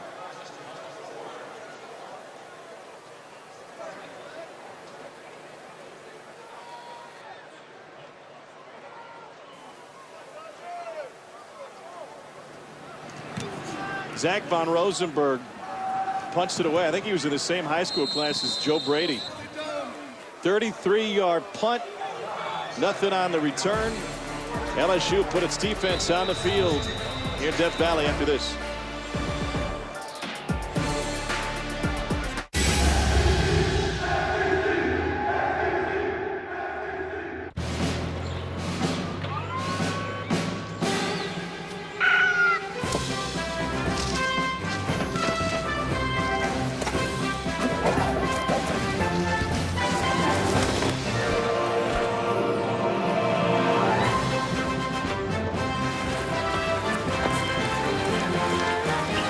Five-star backyards, Yellowwood brand pressure-treated pine. If it doesn't have this yellow tag, you don't want it. Does Maddie do yoga? Does Jake lift weights? Do you read his texts? Should I be worried about his body odor? There are lots of questions out there.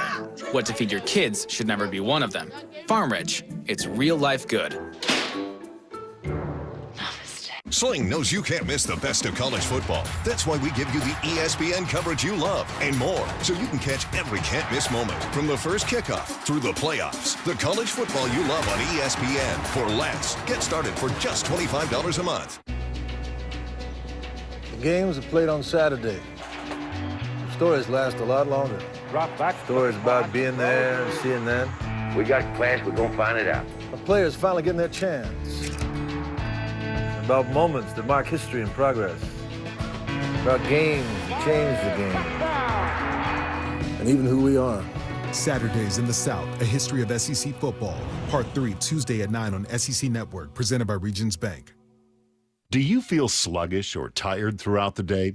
Have you ever thought the problem could be your liver? My liver? Your liver cleanses your body of things like too much food and drink. And if it's all clogged up, you feel sluggish and tired. But there is something you can do. Take Liverite Liverade, the natural dietary supplement just for your liver. Liverite helps your liver work properly so you can feel more energized. Cleanse your liver. Feel the energy. Live right with Liverite. Thanks, Liverite.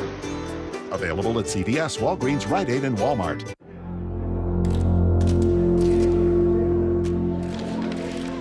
I'm here to announce my retirement from sports. The pressure that it takes to play at my age is just too much.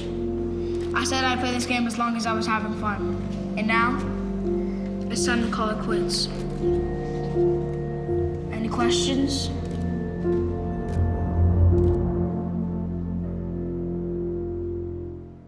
Here in Baton Rouge, LSU leads 51-14. Now let's go back to the studio for the comeback moment, supplemented by Aflac.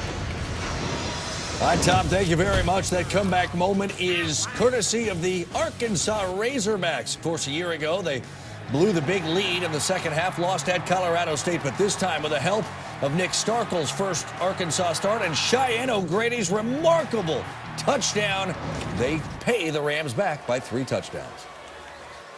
All right, Dari, thanks. That was a crushing loss for Arkansas last year. Bryce Rivers out of San Antonio, transfer from UTSA, is in at quarterback. Southpaw gets swarmed, and he gets dropped. It's a loss of 7, another massive comeback in the league tonight. Florida trailed 21-10 after 3. They're trying to hold on for a win with 6 seconds left in Lexington. Quarterback's first snap in Death Valley, a lefty, and you sprint him out to the right? What are we doing? Might as well just have the lineman take a knee. Just hold up red capes and say ole. Go for it.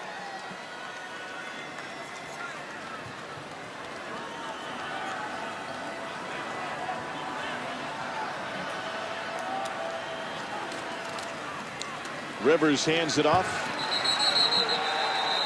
A bunch of purple jerseys there. It's a gain of 1. Trevor Morgan getting the carry. Bryce Rivers from San Antonio. Arrived in January. Last year started the final 2 games for UTSA. Threw for 260. Threw for a touchdown and ran for another.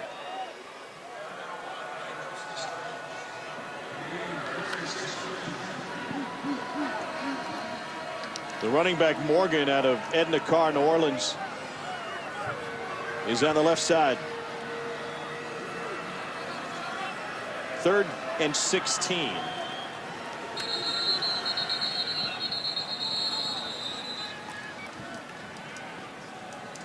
Timeout taken, Northwestern State.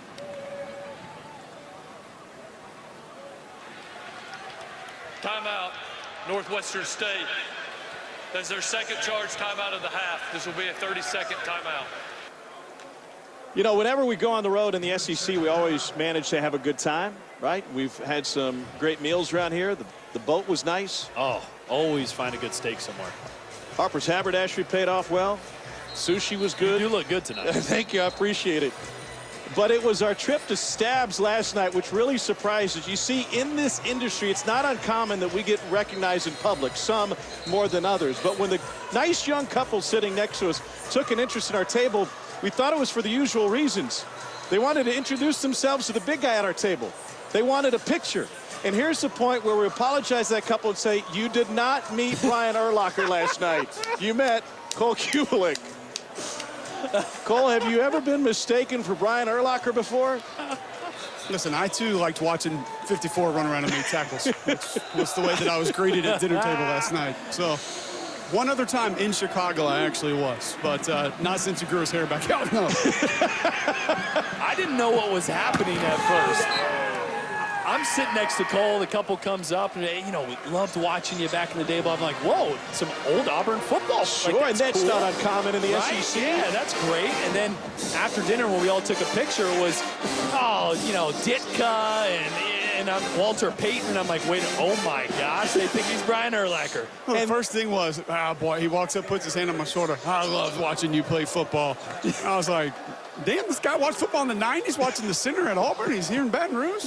This is a football nerd. They take it seriously. We had a wonderful dinner at Stabs. It was absolutely delicious, and they couldn't have been nicer. And so we apologize that you were also mistaken. Big chance for a one-back on the punt, and LSU's going to take it to the house. 37-yard punt. 53 on the return for Trey Palmer. You just felt like at some point they were going to break it. Derek Stingley had a couple that almost broke earlier in the game. And I tell you what, Trey Palmer was fun to watch him practice. They used him a lot in the slot. He's a great athlete. They'll use him more on the offensive side as the season progresses. But, man, showing just how dangerous he is with the ball in his hands. Officially a 54-yard punt return for Palmer. They've gone final in Lexington. Florida came from behind and knock off Kentucky. Cats go to Starkville next week. Florida gets Tennessee to town.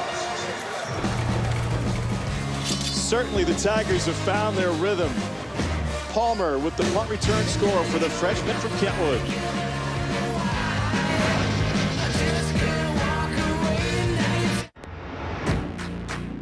What does it mean to be the official bank of the SEC? It means Regions is your bank for waking up with the sun, pulling all-nighters, paying your dues, putting in the work, and getting where you want to go. We're officially cheering on the most passionate fans. Because we're the bank that understands that greatness is in the grind. Regions, official bank of the SEC. Yes, it's the first word of any new discovery. But when allergies attack, the excitement fades. Allegra helps you say yes with the fastest non-drowsy allergy relief and turn any half-hearted yes into an all-in yes. Allegra, live your life, not your allergies. It used to be just me and her. But more people makes it more fun. Football at Hooters. Wings, beer, and the best fans on the planet. Hooters.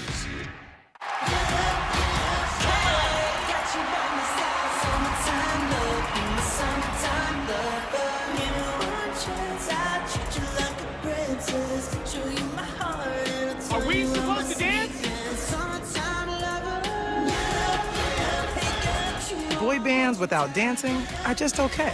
Get a better than just okay unlimited plan with Spotify Premium included on America's Best Network. Only from AT&T. More for your thing. That's our thing. On a joyous Fansville by Dr. Pepper. Go State. Go State. State. State? His first words. You are my son. He's a State fan deep down. I can see it in his eyes. State stinks. State stinks? Overrated. Overrated? At least we play a real schedule. Tech just feeds on cupcakes. Go Tech. Dr. Pepper, the official drink of Fansville. Well, taking it on a spin around the SEC, Jake Fromm was magnificent. Georgia routed Arkansas State. Tennessee finally got what they were looking for. Got off to a great start. They held on for a 45-0 win. I don't know if all's well on Rocky Top, but they're headed in the right direction. Tua had a monster day. 5 touchdowns, 444. Tide rolled South Carolina. Will Muschamp wasn't happy with a couple of the calls in the first half. And South Carolina never got back on track.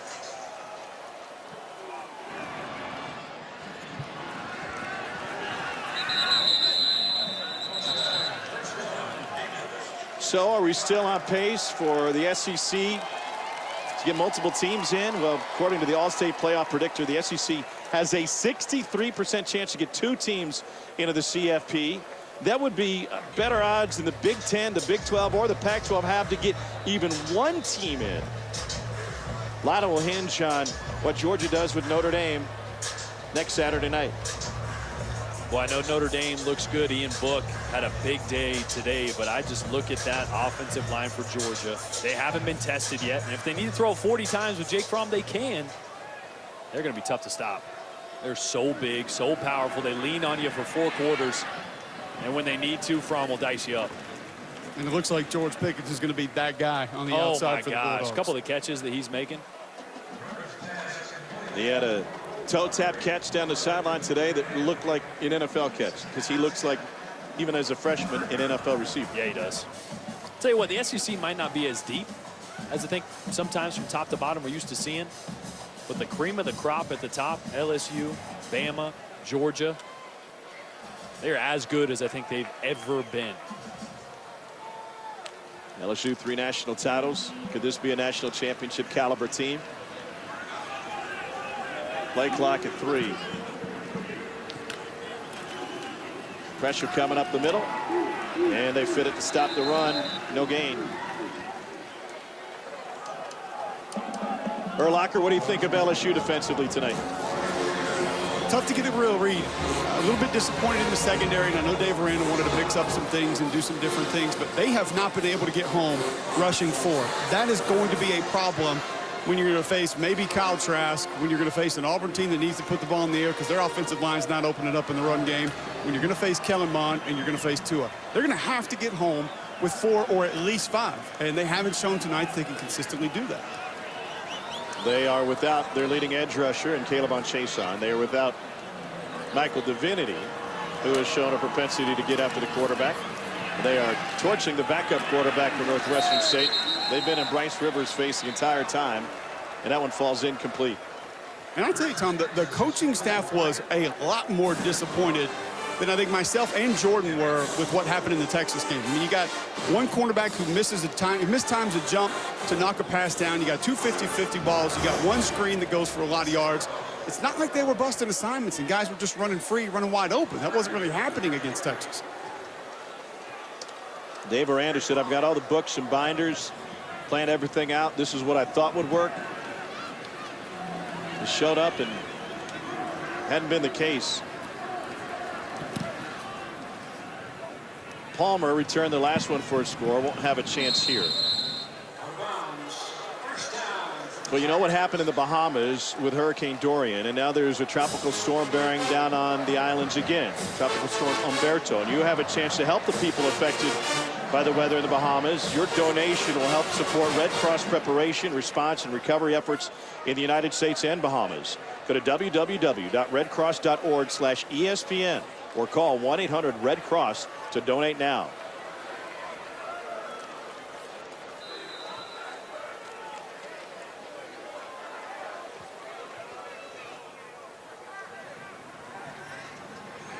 See if they keep the offense open for Miles Brennan.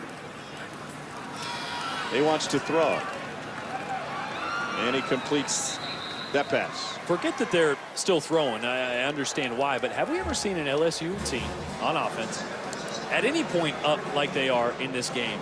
In 11 personnel, spread with 4 receivers, a tight end in there, but spread wide throughout the field, throwing the football. I mean, this is just who they are. This is their identity. They don't get in too tight end. They don't get fullback in the game like we've seen over years past. This is who they are. Well, if Les Miles wasn't so busy winning on the road with Kansas, you might be paying attention to it. But, you know, they were so predictable in his final season. They're predictable by down and distance, by formation, by personnel. We know what this offense is capable of from an electricity standpoint, from a production standpoint. Brennan almost got tripped up, and now he'll scramble. Are they predictable, though? You know what's tough? There will be certain things that teams will find, but I always go back to this. When you have so many full field progressions, meaning Burrow can start on one side of the field, maybe as a corner and a flat route. He's got levels, a dig, and a drive route, and an outlet. When he can work the whole field, there's not a defense that can guard that. I mean, when you watch film and you have 4 or 5 guys running routes, there's always somebody that is open. And when you have a quarterback that can go from 1 to 2 to 3 to dumping it off, it's tough to scheme against that. So, yes, every team's going to have tells, how they line up their back, what personnel they like passing or running out of. But when you give Burrow the entire field and 4 or 5 options on plays, sometimes it doesn't matter how you scheme it up. There's always going to be an answer. So I would say they'd lean towards no. They're going to be tough to scheme against because of that. As long as you can protect it. Yes, 100%. Spoken like a true offensive lineman named Brian. Dare Rosenthal is now in at left tackle. Goal number 54. Well, we mentioned the quarterbacks in this division. You think about some of the defenders in this division, that Auburn defensive line, Matabuki, Michael Clemens, for Bobby Brown on that A&M defensive line, Terrell Lewis, Anfernee Jennings, Raekwon Davis on that Alabama defensive line, Jabari Zuniga, Grenard for that Florida defensive line. They're going to face some dudes that can get after the quarterback.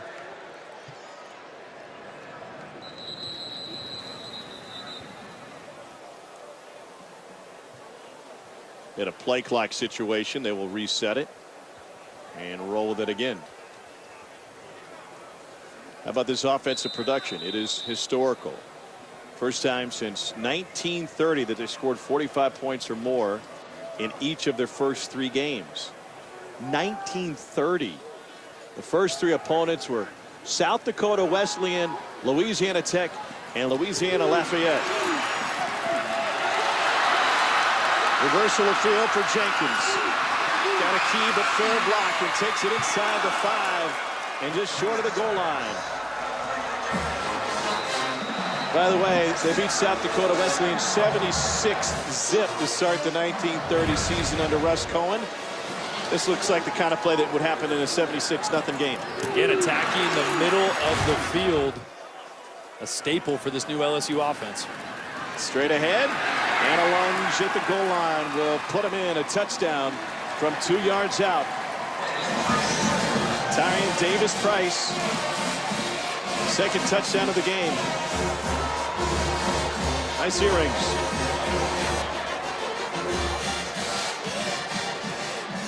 Those probably got to hurt after a while, right? Get heavy, yeah. Oh, they do?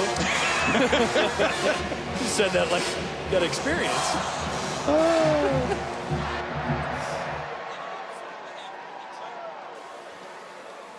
This kick might matter to some of you. Missed PAT earlier looms large.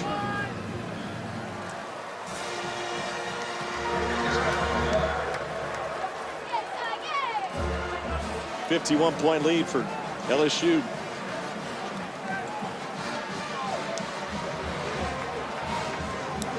Well, Ed Ogeron has great history with Northwestern State. He is raved about what the program meant to him as a young player and a young coach. I know that he didn't want to run up the score on this team, on his alma mater, but certainly he had work that he wanted to get done against Northwestern State. Absolutely. I think Ensminger and Joe Brady wanted to see Miles Brennan operate the offense. Sure. Not cleanup duty, not handing the ball off, not your basic install concepts. They want to see what he can do, because you never know in this league. And Joe Burrow's smart enough with his body, with his mind, to protect himself, but you always want to know what you have in the guy behind you, especially in a new offense. What about overall? 610 yards of offense. They've got Vandy on deck next with an early start in Nashville. The Purdue quarterback the other week throw for 500 and something on Vandy. I mean, this offense right now is rolling. They're going to be tough to stop. Really tough to stop, and it's Vandy's coming at a good time. The bye after that's coming at a good time. Then Utah State. You're looking at them being 4-3, whatever they're at, rolling into what, Florida? Right after that? And that'll be a Florida team. It looks like it'll be on its second starting quarterback of the season. Felipe Franks, haven't seen an official report, but based on the injury, could be lost for the year for the Gators. Terry Wilson out for Kentucky. Jake Bentley out for South Carolina. Tommy Stevens did not look right. They started him this week, but he didn't look like his shoulder injury was anywhere near being healthy, so he didn't finish the game. Hide your kids, hide your quarterbacks. Hey, how about the two guys whose job it is to hold the flags blocking the signals? I saw those. I feel like those are like custom made too. See how they got like two stands down at the bottom? And they've got a $28 million facility, okay? They're not going to skimp on ways to block the signals coming in from the defensive coaches. It's great. Hey, Mom, good news. I got an LSU football scholarship. Really? What are you going to be doing? I'll be holding up the flags, blocking the signals coming in. Wait, at halftime? No, during the game. Sure. Should have created a hologram. Oh. By the way, that facility that we went in the other day, that is incredible. Among the things they have, lay flat lockers. And when we got the tour of the locker room, there was about a half dozen guys taking naps in the middle of the day. It's amazing. I mean, yeah, you might just think, okay, I mean, what's the point there? But you keep guys around. I mean, guys don't leave to go try to take a nap at their dorm room. Everybody stays. You finish meetings, you finish class, you go take a nap at your locker. Everybody is staying in the facility from sun up to sundown. It's chemistry, it's preparation. A lot of elements. They're awfully impressive. It didn't smell like a locker room. That was the best part. Yeah. If you're hanging out in there, you didn't have pads and cleats and everything in there. Spaceship door lets you in automatically. I mean, it's unbelievable. These are the lockers, and since they're low profile, you can see the entire room. And they've got guys in their lockers, not by position or not by unit, but simply by number. So you're spending time around guys that maybe you don't hang out with during practice. Yeah, the filtration system in there is similar to what you might see in a Vegas casino. And so it smells more like your living room than it would a mud room. They could use those on a couple of the boats around here. Yeah. Caleb Fletcher is in a quarterback for Northwestern State. You know, if you hadn't taken so much money from them, maybe they could afford it. Yeah, they're not going to have any filtration system in that anymore. We got a flag down. They also had the, what do you even call that room we went in to watch the hype video? Yeah, I call it the hype room. Yeah, literally. Yeah, it was like an IMAX theater with rumble chairs. 270-degree screen. They have a walkthrough room where you can walk through by looking up at a 45-foot video screen and watching the team line up digitally via Madden. They can't hide money. No, you can't. They didn't forget much. Even Brian Urlacher would be impressed. 65-14 is the final.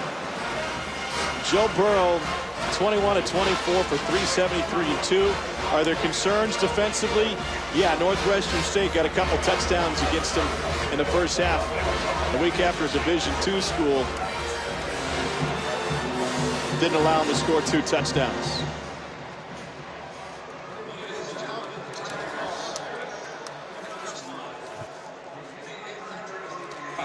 It's the 800th win in program history for the LSU football program. Let's take you down to the field. Cole standing by with Ed Ogeron.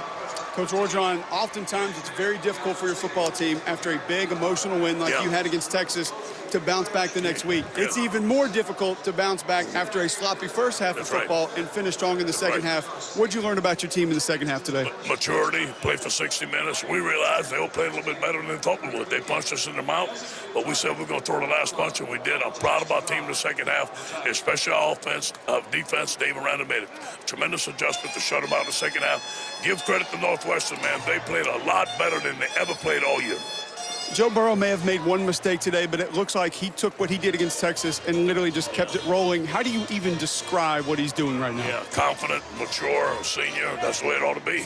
He has some great receivers. We have a great plan. Joe is a competitor. He wants to be great. What does this team need to do off of this win moving forward to finish your goals? You know, learn a lesson that we have to come out and play for 60 minutes. We know we didn't play very good on defense in the first half. We got to play for 60 minutes. We got to start fast. But I'm proud of this team because we said we're going to start faster in the third quarter than we did last week, and we did. All right, go get some rest. 6 a.m. prayers and then curls to follow. Yes, go Tigers. Thank you, Coach. Cole did an interview with Coach yesterday while doing curls. This guy put up some strong numbers. Joe Burrow, 21 of 24, 373, a couple touchdowns. Did it in every way possible. Attacked the middle of the field, intermediate, used his legs, pushed the ball downfield. And did that as well outside the pocket. Let's take it down the field. The result, 610 yards of offense, Burrow and Cole. 610 yards of offense, Joe. Why were you guys able to be so successful tonight? You know, we scored on a lot of our possessions, but I don't think we really played as well as we could have. I was pretty disappointed in myself in the 2-minute drill. I threw a pick into cover 2. I should have seen that guy, so we got some things to work on. We talked during the broadcast about how you guys attack the middle of the field. Is that a part of your plan that you talk about and discuss throughout the course of the week? Yeah, you know, we really just attack the areas that the defense gives us. And, you know, really the last 3 games, the middle of the field's been kind of wide open for us, so that we've been attacking there. Now, the run game's changed a little bit from last year as well. You hadn't had the opportunity to do what you did as much. That rushing touchdown, how'd that feel? Yeah, it was good. Really, I just do whatever the defense dictates. And he went after the back, so I pulled it and kept it. What's the next step for the LSU offense? You know, we're going to have to get better this week in practice, myself included. You know, we have a long way to go to get where we want to go, but it's a great start to the season. Thank you, Joe. Thank you. 610 yards of offense, and Joe Burrow not happy. If they want to be a championship contender, there are steps that LSU needs to take on both sides of the ball. But tonight, a comfortable victory, 65-14. For Jordan Rogers, Cole Kubelik, our fantastic crew, I'm Tom Hart. So long from Baton Rouge. Let's get to the studio. Dari, Chiz, and Doring.